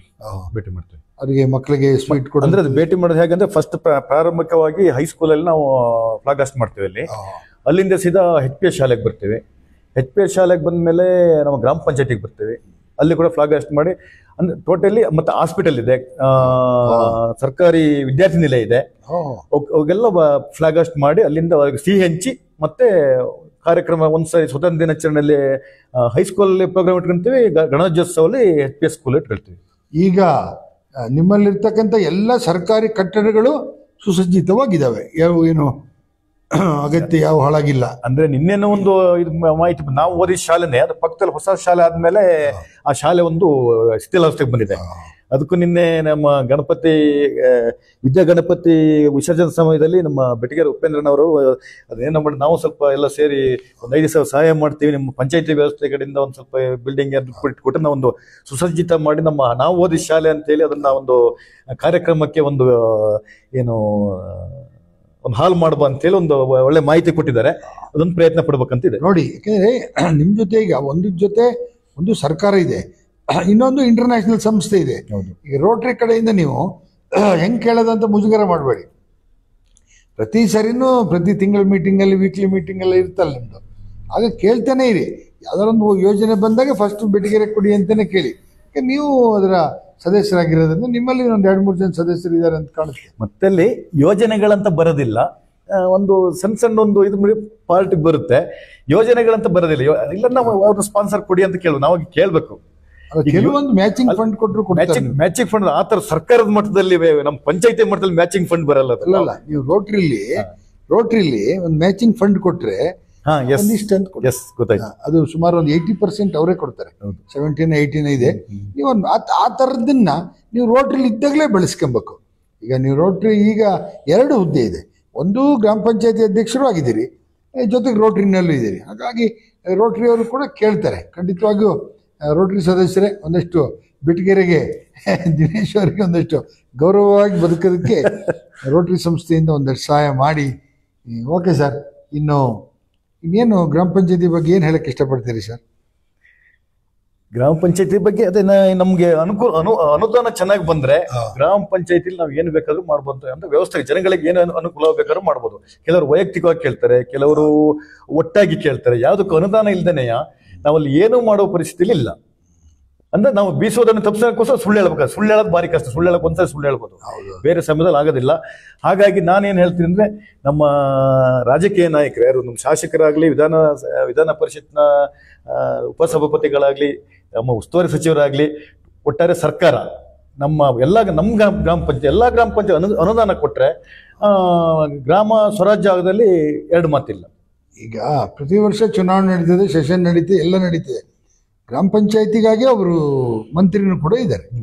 ಹಾಗಾಗಿ ಗ್ರಾಮ ಪಂಚಾಯತಿ ಬಗ್ಗೆನೂ ಒಂದಷ್ಟು ಯೋಚನೆ ಮಾಡಿದರೆ ಆಗ ಸರ್ಕಾರ ನೇರವಾಗಿ ಗ್ರಾಮ ಪಂಚಾಯತಿಗೆ ಹಣ ಕೊಟ್ಟರೆ ಅನುಕೂಲ ಇದೆ. ನೋಡಿ, ತಾಲೂಕ್ ಪಂಚಾಯತ್, ಜಿಲ್ಲಾ ಪಂಚಾಯತ್ ಇನ್ನೂ ಏನು ಸದ್ಯದಲ್ಲಿ ಎಲೆಕ್ಷನ್ ಅಂತಿರೋದು ಏನಂತ ಗೊತ್ತಿಲ್ಲ. ಅದು ಯಾರಿಗೆ ಲಾಭ, ಯಾರಿಗೆ. ನನ್ನ ಒಂದು ಸಲಹೆ ಹೇಗಂದ್ರೆ, ಈಗ ಜಿಲ್ಲಾ ಪಂಚಾಯತ್, ತಾಲೂಕ್ ಪಂಚಾಯತ್ ಇಲ್ಲದೇ ಇದ್ರೂ ಪರವಾಗಿಲ್ಲ. ನಮ್ಮ ಹತ್ರ ಈಗ 108 ರೂಲ್ಸ್ ಹೇಳಿ ಆಕ್ಷನ್ ಅಂತ ಅಂತಾರಲ್ಲ, ಮತ್ತೆ ಅನುದಾನ ಬರುತ್ತೆ. ಆ ಅನುದಾನಕ್ಕೂ ಮತ್ತೆ ಮಾಹಿತಿ ಕೇಳ್ತಾರೆ ಏನು ಅಂತೇಳಿ. ಅದೇ ರೀತಿನೇ ರೂಲ್ಸ್ ಫಾಲೋ ಮಾಡಲಿ, ಸ್ಟ್ರಿಕ್ಟ್ ಮಾಡಲಿ. ಸಾಕಷ್ಟು ಅನುದಾನ ಗ್ರಾಮ ಪಂಚಾಯತಿಗಳಿಗೆ ಕೊಡ್ಲಿ. ಸಾಧಾರಣವಾಗಿ ಅಲ್ಲಿ ಯಾರು ಹಣ ಮಾಡೋರು ಅಂತ ಯಾರು ಬರಲ್ಲ. ಗ್ರಾಮ ಉದ್ಧಾರ ಆಗ್ಲಿ ಯೋಚನೆ ಮಾಡೋರು. ಹಣ ಮಾಡಕ್ ಹೋದ್ರೆ ಹಣ ಮಾಡಕ್ ಆಗೋದು ಇಲ್ಲ. ಹಣ ಮಾಡಕ್ ಹೋದನಿಗೆ ಬೆಲೆನೂ ಇಲ್ಲ ಅಲ್ಲಿ. ಅನಂತರ ನಿಮ್ಮ ಗ್ರಾಮ ಪಂಚಾಯತಿಗೆ ಏನು ಒಂದು ಗ್ರಾಮ ಪಂಚಾಯತಿ ಅಂದ್ರೆ ಇಷ್ಟು ಜನ ನೌಕರಿ ಇರ್ಬೇಕು ಅಂತ ಇದಾರೆ ಎಲ್ಲ? ಇಲ್ಲ, ಸಾಕಷ್ಟು ಜನ ಇಲ್ಲ. ಅದಕ್ಕಿನ್ನು ಇದ್ರೂ ಕೂಡ ನಮ್ಗೆ ಸಾಕಾಗಲ್ಲ. ಡೆಪ್ಟೇಷನ್ ಅಲ್ಲಿ ಆಚೆ ಈಚೆ ಈಗ ನೋಡಿ ನಮ್ಮ ಪಿಡಿಒರ್ನ ಅವ್ರು ಅಲ್ಲಿ ಇರ್ಬೇಕಿತ್ತು, ಅವ್ರು ತೆರವಾಗಿ ಹಾಕಿದ್ದಾರೆ. ಅವ್ರು ಅಲ್ಲಿ 2 ದಿವಸ ಇರ್ತಾರೆ, ಇಲ್ಲಿ 3 ದಿವಸ ಇರ್ತಾರೆ. ಈ ಜನ ಏನ್ ಮಾಡ್ತಾರೆ, ನಾವು ಬಂದಾಗಿರಲ್ಲ ಅಂತ ಕಾರಣ ಹೇಳ್ತಾರೆ. ಪಿಡಿಒ ಇವತ್ತು ಅಧ್ಯಕ್ಷರು ಇಲ್ಲ, ಪಿಡಿಒ ಇರಲೇಬೇಕು, ಅದು ಸೂಕ್ತ, ಒಳ್ಳೆ ವಿಚಾರ. ಈಗ ಇನ್ನೊಂದು ಅದೇ ನಿಮ್ಗೆ ಹೇಳಿದ್ನಲ್ಲ, ನಿಮ್ಮ ಹೈಸ್ಕೂಲ್ ಇದೆಯಲ್ಲ, ಹೈಸ್ಕೂಲಿಗೆ ಒಂದು ಆದಷ್ಟು ಬೇಗ ಒಂದು ಕಾಂಪೌಂಡ್ ಅನ್ನು ಮಾಡಿಸಿ, ಹಳೆ ವಿದ್ಯಾರ್ಥಿ ಸಂಘದ ಹೈಸ್ಕೂಲ್ ನೀವು ಹೇಳಿದ ವಿಚಾರ ನಾವೀಗಾಗಲೇ ಸಾಕಷ್ಟು ಇನ್ನೊಂದು ಸ್ವಲ್ಪ ಭಾಗ ಏನೋ ಒಂದು ಸೈಡ್ ಸಾಕಷ್ಟು ಅನುದಾನ ಎನರ್ಜಿ ನಾವು ಮಾಡಿಸಿದ್ದೀವಿ ಕಳೆದ ಬಾರಿಯ. ಇನ್ನು ಒಂದು ಸೈಡ್ ಸ್ವಲ್ಪ ಇದೆ, ಏನೋ ಒಂದು ಕಾಂಪೌಂಡ್ ಆಗ್ಬೇಕು. ಮತ್ತೆ ಸ್ಥಳೀಯರು ಹೇಗೆ ಅಂದ್ರೆ ನಮ್ದೊಂದು ನೋಡ್ಕೊಳ್ಬೇಕು. ಯಾವುದೇ ಜಾಗ ಚರಂಡಿನಾಗ್ಲಿ ಬೇರೆ ಯಾವುದೇ ವಿಚಾರ ಆಗ್ಲಿ, ಸ್ಥಳೀಯರು ನಮ್ದು ಅಂತ. ಉದಾಹರಣೆಗೆ ನಾನು ಅಲ್ಲಿ ಹೋಗ್ತಾ ಇರ್ತೀವಿ, ರಸ್ತೆಯಲ್ಲಿ ನೀರು ಹೋಗ್ತಾ ಇರ್ತದೆ. ಈಗ ಹಿಂದೆ ಈಗ ಗದ್ದೆ ಎಲ್ಲ ಬಿಟ್ಟು ಹರಿಡೇರ್ ಮಿಸ್ ಆಗಿ ಇಲ್ಲ, ಈಗ ಒಂದ್ ಸ್ವಲ್ಪ ಹಿಂಗ್ ಮಾಡ್ರೆ ರೋಡಿಂದ ಹೊರಗೆ ಹೋಗುತ್ತೆ. ನಾನು ಯಾಕೆ ಮಾಡ್ಲಿ ಅಂತೀನಿ. ಈಗ ಲಕ್ಷಾಂತರ ರೂಪಾಯಿ ರೋಡ್ ಅಲ್ಲ, ಕೋಟ್ಯಾಂತರ ರೂಪಾಯಿ ಮಾಡಿದ್ರೆ ಸ್ಥಳೀಯ ನಮ್ಮ ಸಾರ್ವಜನಿಕರು ಕೂಡ ಅದೊಂದು ನಮ್ ಕೆಲಸ ಅಂತ ಮಾಡಿದ್ರೆ ಯಾವುದೇ ರಸ್ತೆಗಳು ಕೂಡ ಗ್ರಾಮ ಪಂಚಾಯತಿಗಳು ಯಾವುದೇ ರಸ್ತೆಗಳು ಕೂಡ ಚೆನ್ನಾಗಿರ್ತವೆ. ಬೆಳಗ್ಗೆ ಎದ್ದು ಪೇಪರ್ ನೋಡಿ ಯಾರನ್ನೋ ಬೈಯಕ್ಕಿಂತ ಯಾವ್ದಕ್ ನಮ್ದೊಂದು ನೋಡ್ಕೊಳ್ಬೇಕು. ಓಕೆ ಸರ್, ಗ್ರಾಮ ಪಂಚಾಯತಿ ಬಗ್ಗೆ ಸರ್ಕಾರ ಈಗ ಹೇಳಿದಿರಿ, ಒಬ್ಬ ವ್ಯಕ್ತಿಗೆ 5 ರಿಂದ 10 ಲಕ್ಷ ರೂಪಾಯಿ ವಿಶೇಷ ಅನುದಾನ ಕೊಡಬೇಕು ಜನಪ್ರತಿನಿಧಿಗೆ. ಆಮೇಲೆ ಬರೋ ದುಡ್ಡು ಅಷ್ಟೇ ಇಮಿಡಿಯೇಟ್ ಬರೋಂಥದ್ದು ಇರುವಾಗ ಏನೇನು ಭ್ರಷ್ಟಾಚಾರ ಎಲ್ಲೂ ಆಗಲ್ಲ ಅಂತ. ಸರ್ಕಾರಕ್ಕೆ ನೀವೀಗ 8.5 ವರ್ಷದಲ್ಲಿ ಇದಿರಿ, ಎಲ್ಲಿ ಹುದ್ದೆಲೆಲ್ಲ ಇರೋಂಥವ್ರು, ಸರ್ಕಾರಕ್ಕೆ ಏನು ಹೇಳಕ್ಕೆ ಇಷ್ಟಪಡ್ತೀರಿ ಸರ್? ಸರ್ಕಾರಕ್ಕೆ ನಾನು ಹೇಳೋದಂದ್ರೆ ಅನುದಾನ ಜಾಸ್ತಿ ಕೊಟ್ಟು ನಮ್ಮನ್ನ ಬೀಸೋದನ್ನ ತಪ್ಪಿಸಿದ್ರೆ ಒಂದು ಅನುಕೂಲ ಅಂತ. ಅಂದ್ರೆ ಈಗ ನಾವು ಹೇಳಿದ್ರೆ ಈಗ ಸರ್ಕಾರ ಅಂದ್ರೆ ದೊಡ್ಡ ಕಟ್ಟಡ ಇದ್ದಂಗೆ, ಕಟ್ಟಡಕ್ಕೆ ನಾವು ಗೊಂಬೆ ಆಗಿವಿ. ಈಗ ಹಾಗಾಗ್ಬಾರ್ದು. ಈ ಗೊಂಬೆನ ಕೆಳಗಿಳಿಸ್ಬೇಕಂದ್ರೆ ಗ್ರಾಮ ಪಂಚಾಯತಿಗಳಿಗೆ ಒಳ್ಳೆ ಅನುದಾನ ಕೊಟ್ರೆ ಗೊಂಬೆ ಕೆಳಗಿಳಿದ್ರೆ ಗೊಂಬೆ ಮೇಲೆ ಇರ್ತದೆ, ಗೊಂಬೆ ಕಲ್ಲ ಹೊಡಿತಾ ಇರ್ತಾರೆ ಜನ. ಅದು 100ಕ್ಕೆ 100 ಗ್ಯಾರಂಟಿ. ಓಕೆ ಸರ್, ಇನ್ನು ಅನೇಕ ಸಂಘ ಸಂಸ್ಥೆಗಳಲ್ಲಿ, ವ್ಯವಸಾಯ ಸೇವಾ ಸಂಘದಲ್ಲಿ, ಹೀಗೆ ಎಲ್ಲ ಗಣಪತಿ ಸೇವಾ ಸಮಿತಿ ಇದ್ರ ಎಲ್ಲದರಲ್ಲೂ ಕೆಲಸ ಮಾಡಿದ್ರಿ. ಇನ್ನು ವಿಶೇಷವಾಗಿ ಈ ವಿಶ್ವ ನೋಡ್ತಕ್ಕಂಥ 22-23 ದೇಶ ನೋಡ್ತಕ್ಕಂಥ ಅವಿನ್ ಸ್ವರ ಸಂಗಮ ಅನ್ನೋ ಒಂದು ಲೈವ್ ಪೇಜ್ನಲ್ಲಿ ಹಾಡ್ತೀರಿ ನೀವು. ಭಾಳಷ್ಟು ಜನ ಕೇಳಿದ್ರು, ಒಂದು ಹಾಡು ಹೇಳಿಸಿ ದಿನೇಶ್ ಅಣ್ಣ ಹತ್ರ ಅಂತ. 2 ಲೈನ್ ಹೇಳ್ಬೋದಾ ಸರ್? ಯಾವುದಾದ್ರು ಇಲ್ಲಿ ಮ್ಯೂಸಿಕ್ ಇಲ್ಲ, ಏನಿಲ್ಲ, ಆದ್ರೆ ಹೇಳ್ಬೋದಾ? ಹೇಳಿ ಸರ್, ಯಾವ್ದಾದ್ರು ಒಂದು ಗಣಪತಿ ಹಾಡು ಹೇಳ್ತೀರಿ, ಭಕ್ತಿಗೀತೆ. ಯಾವ್ದು ಬೇಕಾದ್ರೆ. ಗಜಮುಖನೇ ಗಣಪತಿಯೇ ನಿಮಗೆ ವಂದನೆ, ನಂಬಿದವರ ಪಾಲಿನ ಕಲ್ಪತರು ನೀನೇ. ಗಜಮುಖನೇ ಗಣಪತಿಯೇ ನಿನಗೆ ವಂದನೆ, ನಂಬಿದವರ ಪಾಲಿನ ಕಲ್ಪತರು ನೀನೇ. ಓಕೆ, ಧನ್ಯವಾದಗಳು. ನೋಡೋಣ, ಚೆನ್ನಾಗಿ ಹಾಡು ಹೇಳ್ತೀರಿ. ಇನ್ನು ನಮ್ಮ ಮ್ಯೂಸಿಕ್ ಡೈರೆಕ್ಟರ್ ಬಗ್ಗೆ ಮಂಜು ಇಲ್ಲ, ಇದ್ದಿದ್ರೆ ಒಳ್ಳೆ ಹಾಡು ಹೇಳ್ಬೋದಿತ್ತು. ಇರಲಿ, ಒಂದು ನಿಮಿಷ, ಒಂದು ಹಾಡು ಖುಷಿ ಪಡ್ತೀನಿ, ಒಂದು ಹಾಡು ಹೇಳ್ತೀನಿ ನೋಡಿ. ನೀವು ಅಲ್ಲಿವರೆಗೂ ಈ ಲೈವ್ನ ಲೈಕ್ ಮಾಡಿ, ಶೇರ್ ಮಾಡಿ, ಕಾಮೆಂಟ್ ಮಾಡಿ, ಬೇರೆಯವರು ಕೂಡ ನೋಡಲಿ. ನಿಮ್ಮ ಗ್ರಾಮ ಪಂಚಾಯತಿ ಕತೆ ಗಣೇಶನ ಜೊತೆ, ನಿಮ್ಮ ಗ್ರಾಮ ಪಂಚಾಯತಿ ಕತೆ ಗಣೇಶನ ಜೊತೆ. ತುಂಬ ಅಧ್ಯಕ್ಷರುಗಳು ಇನ್ನೂ ಬಾಕಿ ಇದ್ದೀರಿ.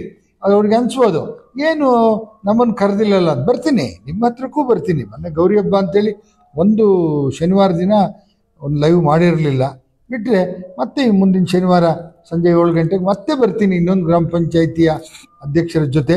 ಇದರಲ್ಲಿ ಏನೋ ಎಜುಕೇಟೆಡ್ಡು ಅನ್ಎಜುಕೇಟೆಡ್ ಅನ್ನೋ ಪ್ರಶ್ನೆ ಇಲ್ಲ. ಎಜುಕೇಟೆಡ್ ಆಗಿದ್ದರೆ ಇನ್ನಷ್ಟು ತಿಳ್ಕೊಳ್ತಾರೆ, ಅನ್ಎಜುಕೇಟೆಡ್ ಆಗಿದ್ರೆ ಇನ್ನಷ್ಟು ಅವರು ತಿಳ್ಕೊಳ್ತಾರೆ. ಹಾಗಾಗಿ ಇಲ್ಲಿ ಯಾರನ್ನೂ ತೇಜೋವಧೆ ಮಾಡಬೇಕು ಆ ಥರದ್ದೆಲ್ಲ ಏನಿಲ್ಲ. ಅವ್ರಿಗೆ ಎಷ್ಟು ವಿಚಾರ ಗೊತ್ತಿದೆ, ಒಂದು ಗ್ರಾಮ ಪಂಚಾಯತಿ ನಡೆಸುವ ಶಕ್ತಿ ಎಷ್ಟಿದೆ ಅನ್ನೋದು ಅವ್ರಿಗೆ ಗೊತ್ತಾಗಲಿ ಅನ್ನೋ ದೃಷ್ಟಿಯಿಂದ ಈ ಒಂದು ಪಂಚಾಯತಿ ಕಥೆನ ಮಾಡ್ತಾರೆ.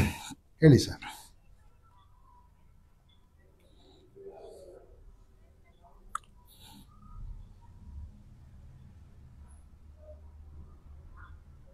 ಹಾಗಾಗಿ ಈಗ ನೋಡಿ, ಒಬ್ಬ ಕಲೆಗಾರನೂ ಹೌದು. ಕಲೆಗಾರ ಅಂದರೆ ಬರೀ ಹಾಡೇನಲ್ಲ, ಕಲೆನೂ ಇದೆ ಅವ್ರ ಹತ್ರ. ಇವಾಗಲೂ ಯಾವುದೇ ಹಮ್ಮು ಬಿಮ್ಮು ಇಲ್ದೇ, ನಾನು ಗ್ರಾಮ ಪಂಚಾಯತಿ ಅಧ್ಯಕ್ಷ ಅಥವಾ ನಾನು ಶ್ರೀಮಂತ, ನನಗೆ ಯಾವುದೇ ಹಮ್ಮು ಬಿಮ್ಮು ಇಲ್ದೇ ಒಂದು ಲೈವ್ ಬಲ್ಲಿ ಕೂತ್ಕೊಂಡು ನಾನು ಹಾಡು ಹೇಳಬಲ್ಲೆ ಅಂಥೇಳಿ ಈಗಾಗಲೇ ತುಂಬ ಸರಿ ನಮ್ಮ ಲೈವಲ್ಲಿ ಬಂದು ಹಾಡು ಹೇಳಿದ್ದಾರೆ. ಹಾಗಾಗಿ ಧ್ವನಿ ಲೈವಲ್ಲಿ ಭಾಳ ಚೆನ್ನಾಗಿ ಹೇಳ್ತಾರೆ. ಇಲ್ಲಿ ಮ್ಯೂಸಿಕ್ ಇರಲ್ಲ, ಹಂಗಾಗಿ ಒಂದಷ್ಟು ಗಡಿಬಿಡಿ ಒಂದು ಸೂರ್ಯಂಗು ಚಂದ್ರಂಗು ಹೇಳಿ ಸರ್. ಸೌಂಡ್ ಹಾಕಿ ನೋಡೋಣ, ಕೇಳಿಷ್ಟು ಕೇಳಿ. ಮತ್ತೆ ಅಲ್ಲಿ ತನಕ ಭೂಮಿಯಲ್ಲಿ ಕೆಲವಿರಬೇಕು ಇನ್ಸ್ಟೆಂಟ್ ತೆಗೆಯೋದು ತುಂಬಾ ಸೇಫ್. ಇದು ಒಂದು ಅವಿನ್ ಸುರಂಗ್ ಹಾಡು ಹೇಳ್ಬೇಕಂತ ನಂಗೆ ಯಾಕೆ ಅನ್ಸ್ತಂದ್ರೆ, ನಾನು ಶಾಲಾ ದಿನಗಳಲ್ಲಿ ಹಾಡು ಹೇಳ್ತಾ ಇದ್ದೆ. ಶಾಲಾ ದಿನಗಳು ಹಾಡು ಹೇಳ್ತಾ ಇದ್ದೆ. ಆಮೇಲೆ ಶಾಲಾ ದಿನಗಳು ಮುಗಿದ ನಂತರವ ಈ ಹಾಡು ಹೇಳೋದೆಲ್ಲ ಅಷ್ಟು ಇದಾಗ್ತಿರ್ಲಿಲ್ಲ. ಆಮೇಲೆ ಸುಮ್ಮನೆ ಕಾಲೇಜೆಲ್ಲ ಬಿಟ್ಟು ಬಂದ ತಕ್ಷಣ ಈ ತೋಟದಲ್ಲಿ ಅಲ್ಲಿ ಇಲ್ಲಿ ಕಾರಲ್ಲಿ ಹೋಗುತ್ತೆ ಹಾಡು ಹೇಳೋದು, ಮತ್ತೆ ರೇಡಿಯೋ ಕೇಳೋದು ಅಭ್ಯಾಸ ಉಂಟು. ಆ ನಂತರ ಈ ರಾಗ ಅಷ್ಟು ಗೊತ್ತಿರಲಿಲ್ಲ. ನಮ್ಮ ಬೆಟಗೇರಿಯಲ್ಲಿ ಬಕ್ಕಿಯಲ್ಲಿ ಸಮುದಾಯ ಭವನ ಒಂದು ಉದ್ಘಾಟನೆ ಆಯಿತು. ಆ ದಿವಸ ಬಕ್ಕಿ ಮಂಜು ಹಾಡು ಹೇಳ್ತಾನೆ ಗೊತ್ತಿತ್ತು. ಆದರೆ ಇಲ್ಲ ದಿನೇಶ್ ಗೌಡ್ರೆ, ನೀವು ನಮ್ಮ ಕಾರ್ಯಕ್ರಮಕ್ಕೆ ಸ್ಪಾನ್ಸರ್ ಆಗ್ಬೇಕು ಅಂದಾಯ್ತು. ಸ್ಪಾನ್ಸರ್ ಅಂದ್ರೆ ಎಂತದ ಮಾರೆ ಅಂದೆ. ಅಲ್ಲ, ಇದು ನಡ್ಸ್ಕೊಡಕ್ಕೆ ಯಾರೋ ದೂರದಿಂದ ಹುಡುಗರು ಬಂದಿರ್ತಾರೆ, ಅವ್ರಿಗೆ ಮೊಮೆಂಟ್ ಕೊಡಕ್ಕೆ ಅಂತ ಹೇಳಿ ಅಂದಾಯ್ತು. ಆಯ್ತು ಅಂದೆ. ಹಾಡು ಹೇಳೋದು ಬಿಡೋದು, ಹಾಡು ಹೇಳೋದು ಪಬ್ಲಿಕ್ ಹಾಡು ಹೇಳಿದ್ ಫಸ್ಟ್ ಅದೇನೆ. ಅದು ಲೈವ್ ಅಲ್ಲಿ ಒಂದು ಜಾನಪದ ಗೀತೆ ಹೇಳಿದೆ, ಮಂಜುನ ಸಾಥ್ ಕೊಟ್ರು, ಚೆನ್ನಾಗಿತ್ತು. ಆ ನಂತರ ಒಂದ್ 2-3 ಸಾರಿ ಇಲ್ಲಿ ಲೈವ್ ಅಲ್ಲಿ ಬಂದು ಹಾಡು ಹೇಳಿದೆ. ಆಮೇಲೆ ನಮ್ಮ ರೋಟರಿಯಲ್ಲಿ ಕಲ್ಚರಲ್ ಪ್ರೋಗ್ರಾಮ್ ಅಂತ ಕಾಂಪಿಟೇಷನ್ ಇದೆ. ಅದು ಒಟ್ಟಿಗೆ 7 ರೋಟರಿ ಕ್ಲಬ್ಗೆ ಕಾಂಪಿಟೇಷನ್ ಇರುತ್ತೆ ವರ್ಷದಲ್ಲಿ ಒಂದ್ಸರಿಯ. ಅದರಲ್ಲಿ 2-3 ಸರಿ ನಾನು ಕಾಂಪೀಟ್ ಮಾಡಿದ್ದೀನಿ. ಅದಕ್ಕೆ 3 ವರ್ಷದಿಂದ ಈಚೆಗಳೇ ಬಂದದ್ದು ಕಲ್ಚರಲ್ ಪ್ರೋಗ್ರಾಮು. ಹಾಗಾಗಿ ಒಂದು ಹಾಡು ಹೇಳೋ ಒಂದು ಇದಾಯ್ತು. ಹಾಗೆ ಒಂದು ಹಾಡು ಹೇಳ್ತೀನಿ. ಸೂರ್ಯಂಗ ಚಂದ್ರಂಗ ಒಂದು ಹಾಡು ಬರ್ತಾ ಇದೆ.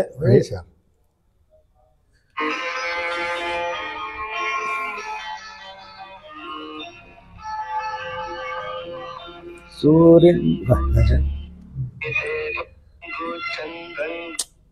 ತಪ್ಪಿತಲ್ಲ ನೋಡಿ, ಹಿಂಗೆ ಎಲ್ಲ ರಂಗದಲ್ಲಿದ್ದರೆ ಒಂದು ರಂಗ ಆದರೆ ಎಲ್ಲದು ಕರೆಕ್ಟ್ ಇದೆ. ಕರೋಕೆ ಇನ್ನೊಂದು ನೋಡ್ಕೊಳ್ಳೋದು ಮಾಡೋದು ಎಲ್ಲ. ಆದರೂ ಒಂದು ಗ್ರಾಮ ಪಂಚಾಯತಿನಲ್ಲಿರ್ತಕ್ಕಂಥ ಒಬ್ಬ ಕಲಾವಿದ, ಪ್ರಾಮಾಣಿಕ, ದಾನಿ, ಇಂಥವರೆಲ್ಲ ಗ್ರಾಮ ಪಂಚಾಯತಿ ಅಧ್ಯಕ್ಷರಾದರೆ ಅಟ್ಲೀಸ್ಟ್ ಆ ಊರಿನ ಜನತೆಗೆ ಅವ್ರಿಗೇನು ಅಗತ್ಯ ಇಲ್ಲ, ಬೇರೆ ಭ್ರಷ್ಟಾಚಾರ ಮಾಡಬೇಕು, ಹಣ ಮಾಡಬೇಕು ಅನ್ನೋ ಅಗತ್ಯ ಇಲ್ಲ.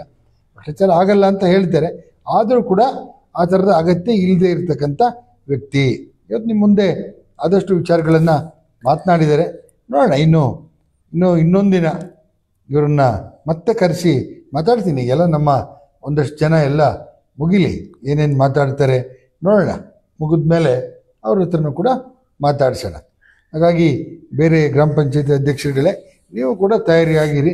ಬರ್ತೀನಿ, ಅತಿ ಶೀಘ್ರದಲ್ಲಿ ನಿಮ್ಮ ಹತ್ರನೂ ಕೂಡ ಬರ್ತೀನಿ. 1 ವಾರ ಮುಂಚೆನೇ ಹೇಳಿರ್ತೀನಿ, ನೀವು ಕೂಡ ಮಾತನಾಡೋರಂತೆ. ಸಿಗ್ತದೆ ಸರ್?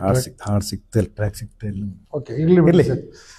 ಓಕೆ ಸರ್, ಕೊನೆಯದಾಗಿ ಅವಿನ್ ಟಿವಿಗೆ ಬಂದ್ರಿ, ಮಾತನಾಡಿದಿರಿ. ನಾನು ಫೋನ್ ಮಾಡಿ ಹೇಳಿದಾಗ ಓಕೆ ಬರ್ತೀನಿ ಅಂತಂದ್ರಿ. ಈಗ ಇಲ್ಲಿಗೆ ಬಂದ್ರಿ, ಮಾತನಾಡಿದಿರಿ. ಸಾವಿರಾರು ಜನ ಇವತ್ತು ವೀಕ್ಷಕರು ನಿಮ್ಮನ್ನು ನೋಡ್ತಾ ಇದ್ದಾರೆ. ಕೊನೆಯದಾಗಿ ಈ ಸ್ಟುಡಿಯೋಕ್ಕೆ ಬಂದಿದ್ದಕ್ಕೆ ಏನು ಅನ್ನಿಸ್ತು ಸರ್? ಕೊನೆಯದಾಗಿ ಸ್ಟುಡಿಯೋಗೆ ಬಂದಕ್ಕೆ ನನ್ನನ್ನು ಇಲ್ಲೊಂದು ಈ ಒಂದು ವೇದಿಕೆಯಲ್ಲಿ, ನಿಮ್ಮ ಒಂದು ಅವಿನ್ ಟಿವಿಯ ವೇದಿಕೆಯಲ್ಲಿ ಕೂರಿಸ್ಕೊಂಡು ಸಂದರ್ಶನ ಮಾಡಿ ಈಗ ಸ್ವಲ್ಪ ಜನ ಗೊತ್ತಿತ್ತು, ಈಗ ನನಗೆ ದೇಶ ವಿದೇಶಗಳಿಗೆ ಗೊತ್ತಾಗದಂಗೆ ಮಾಡ್ರಿ. ಅನಂತ ತುಂಬ ಹೃದಯದ ಧನ್ಯವಾದಗಳು ನಿಮಗೆ ಹೇಳಕ್ಕೆ ಬಯಸ್ತೇನೆ ನಾನು. ಓಕೆ ಸರ್, ಕೊನೆಯದಾಗಿ ನಿಮ್ಮಲ್ಲೇ ಒಂದಷ್ಟು ಹೇಳ್ತಾ ಹೋದ್ರೆ ಅತಿಶಯ ಆಗುತ್ತೆ ಅಂತೇಳಿ ಇರಲಿ. ನೀವು ಪ್ರಾಮಾಣಿಕರು, ಎಲ್ಲ ಗೊತ್ತಿದೆ, ಎಲ್ಲ ವ್ಯವಸ್ಥೆ ಆಯಿತು. ಈಗ ನಾಡಿದ್ದು ಜಿಲ್ಲಾ ಪಂಚಾಯತ್, ತಾಲೂಕ್ ಪಂಚಾಯತ್ ಚುನಾವಣೆ ಬರುತ್ತೆ. ಆಗೇನಾದರೂ ನಿಮ್ಮ ಊರಿನವರು ಅಥವಾ ನಿಮ್ಮ ಪಕ್ಷ ಹೇಳಿದರೆ ಜಿಲ್ಲಾ ಪಂಚಾಯತ್ ಆರ್ ತಾಲೂಕ್ ಪಂಚಾಯತ್ ಚುನಾವಣೆಗೆ ಸ್ಪರ್ಧೆ ಮಾಡ್ತೀರಾ ಸರ್? ಅಂದರೆ ಈಗ ಜನನು ಕೂಡ ಯಾಕೆ ನಿಲ್ಬಾರ್ದು ಅಂತ ಕೇಳ್ತಾ ಇದ್ದಾರೆ. ನೀವು ಯಾಕೆ ತಾಲೂಕ್ ಪಂಚಾಯತ್ ಜಿಲ್ಲಾ ಪಂಚಾಯತ್ ನಿಲ್ಬಾರ್ದು ಅಂತ ಕೇಳ್ತಾ ಇದ್ರೆ, ಅವಕಾಶ ಸಿಕ್ಕಿದ್ರೆ ನೋಡಂತೆ. ಅಂದ್ರೆ ನಮಗಿಂತ ಘಟಾನುಘಟಿಗಳು ಇನ್ನೂ ಇದ್ದಾರೆ. ಆದ್ರೆ ಅವಕಾಶ ಬಂದ್ರೆ ಬಳಸಿದ್ರೆ ತಪ್ಪಿಲ್ಲ. ಯಾಕೆಂದ್ರೆ ತಾಯಿ ಅಲ್ಲಿ ಮಗು ಹತ್ತಿರ್ತಾನೆ, ತಾಯಿ ಹಾಲು ಕೊಡೋದು. ಹಾಗಾಗಿ ನೀವು ಹಿಂಗೆ ಕೇಳ್ತಾ ಇದ್ರಿ, ಈ ಸರಿ ಇದ್ರೆ ಇನ್ನೊಂದ್ಸರಿ ಅವ್ರೆಲ್ಲರೂ ಇಲ್ಲ ಬೇರೆ APMC ಸಿಕ್ತು, ನೀವು ಬೇರೆ ಸಿಗ್ತಾ ಇದೆ. ಓಕೆ ಸರ್, ಸುಮಾರು 1 ಗಂಟೆಗಳ ಕಾಲ ಈಗ ಸಂದರ್ಶನವನ್ನು ಮಾಡಿದ್ದೀನಿ. ನೀವೇನು ಮಾಡ್ಬೇಕು ಇನ್ನಂತಂದ್ರೆ ಈ ಲೈವ್ನ ಲೈಕ್ ಮಾಡಿ, ಶೇರ್ ಮಾಡಿ, ಕಾಮೆಂಟ್ ಮಾಡಿ. ಇನ್ನು ನಾನು ಕೊನೆಯದಾಗಿ ನಿಮ್ಗೆ ಇನ್ನೊಂದು ಹೇಳೋದು, ರೋಟರಿ ಸಂಸ್ಥೆಯಲ್ಲಿದ್ದೀರಿ, ಒಂದು ಅಂತಾರಾಷ್ಟ್ರೀಯ ಸಂಸ್ಥೆ, ಅದು ಒಂದು ಸೇವಾ ಸಂಸ್ಥೆ. ಹಾಗಾಗಿ ಅಲ್ಲಿ ಒಂದಷ್ಟು ನೀವು ಅಲ್ಲಿ ರೋಟರಿ ಸಂಸ್ಥೆಯಿಂದಲೇ ಕೊಡಬೇಕು ಅಂತ ಏನಿಲ್ಲ. ಅಲ್ಲಿ ರೋಟರಿನಲ್ಲೂ ಕೂಡ ಒಳ್ಳೆಯವರಿದ್ದಾರೆ, ಒಳ್ಳೆ ಮನಸ್ಸಿನವರು, ಸಹಾಯ ಮಾಡೋಂಥವ್ರು. ನೀವು ನೋಡ್ತೀರಿ ಕೆಲವೊಂದು ಸಂದರ್ಭಗಳಲ್ಲಿ ಯಾರೋ ಒಬ್ಬ ಬಂದು ಕೇಳಿದಾಗ ಎಲ್ಲರೂ ಸೇರಿ ದುಡ್ಡು ಕೊಟ್ಟು ಕಳಿಸೋಂಥ ವ್ಯವಸ್ಥೆನೂ ಇದೆ. ಹಾಗೆ ಅಂಥ ಫಂಡನ್ನು ಕೂಡ ನೀವು ಒಂದಷ್ಟು ರೋಟರಿ ಸಂಸ್ಥೆಯಿಂದ ತಗೊಳ್ಳಿ. ನೀವು ರೋಟರಿಲಿ ನೀವಿರಷ್ಟು ದಿನ ನಿಮ್ಮೂರಿಗೆ ಅಥವಾ ಯಾವುದೇ ಮಕ್ಕಳಿಗೆ, ಶಾಲಾ ಮಕ್ಕಳಿಗೆ ಈ ಥರದಕ್ಕೆ ಒಂದಷ್ಟು ಅನುಕೂಲ ಆಗುತ್ತೆ ಮಾಡಿ. ಓಕೆ ಸರ್, ಇಲ್ಲಿವರೆಗೆ ಸಂದರ್ಶನವನ್ನು ನೋಡಿದ್ರಿ. ನಿಮ್ಮ ಗ್ರಾಮ ಪಂಚಾಯತಿ ಕತೆ ಗಣೇಶನ ಜೊತೆ ಕತೆ 14. 15ನೇ ಕಥೆಯನ್ನು ತಗೊಂಡು ಮುಂದಿನ ಶನಿವಾರ 7 ಗಂಟೆಗೆ ಮತ್ತೆ ಬರ್ತೀನಿ, ಕಾಯ್ತಾ ಇರಿ. ಹೋಗಿ ಬರ್ತೀನಿ. ನಮಸ್ಕಾರ.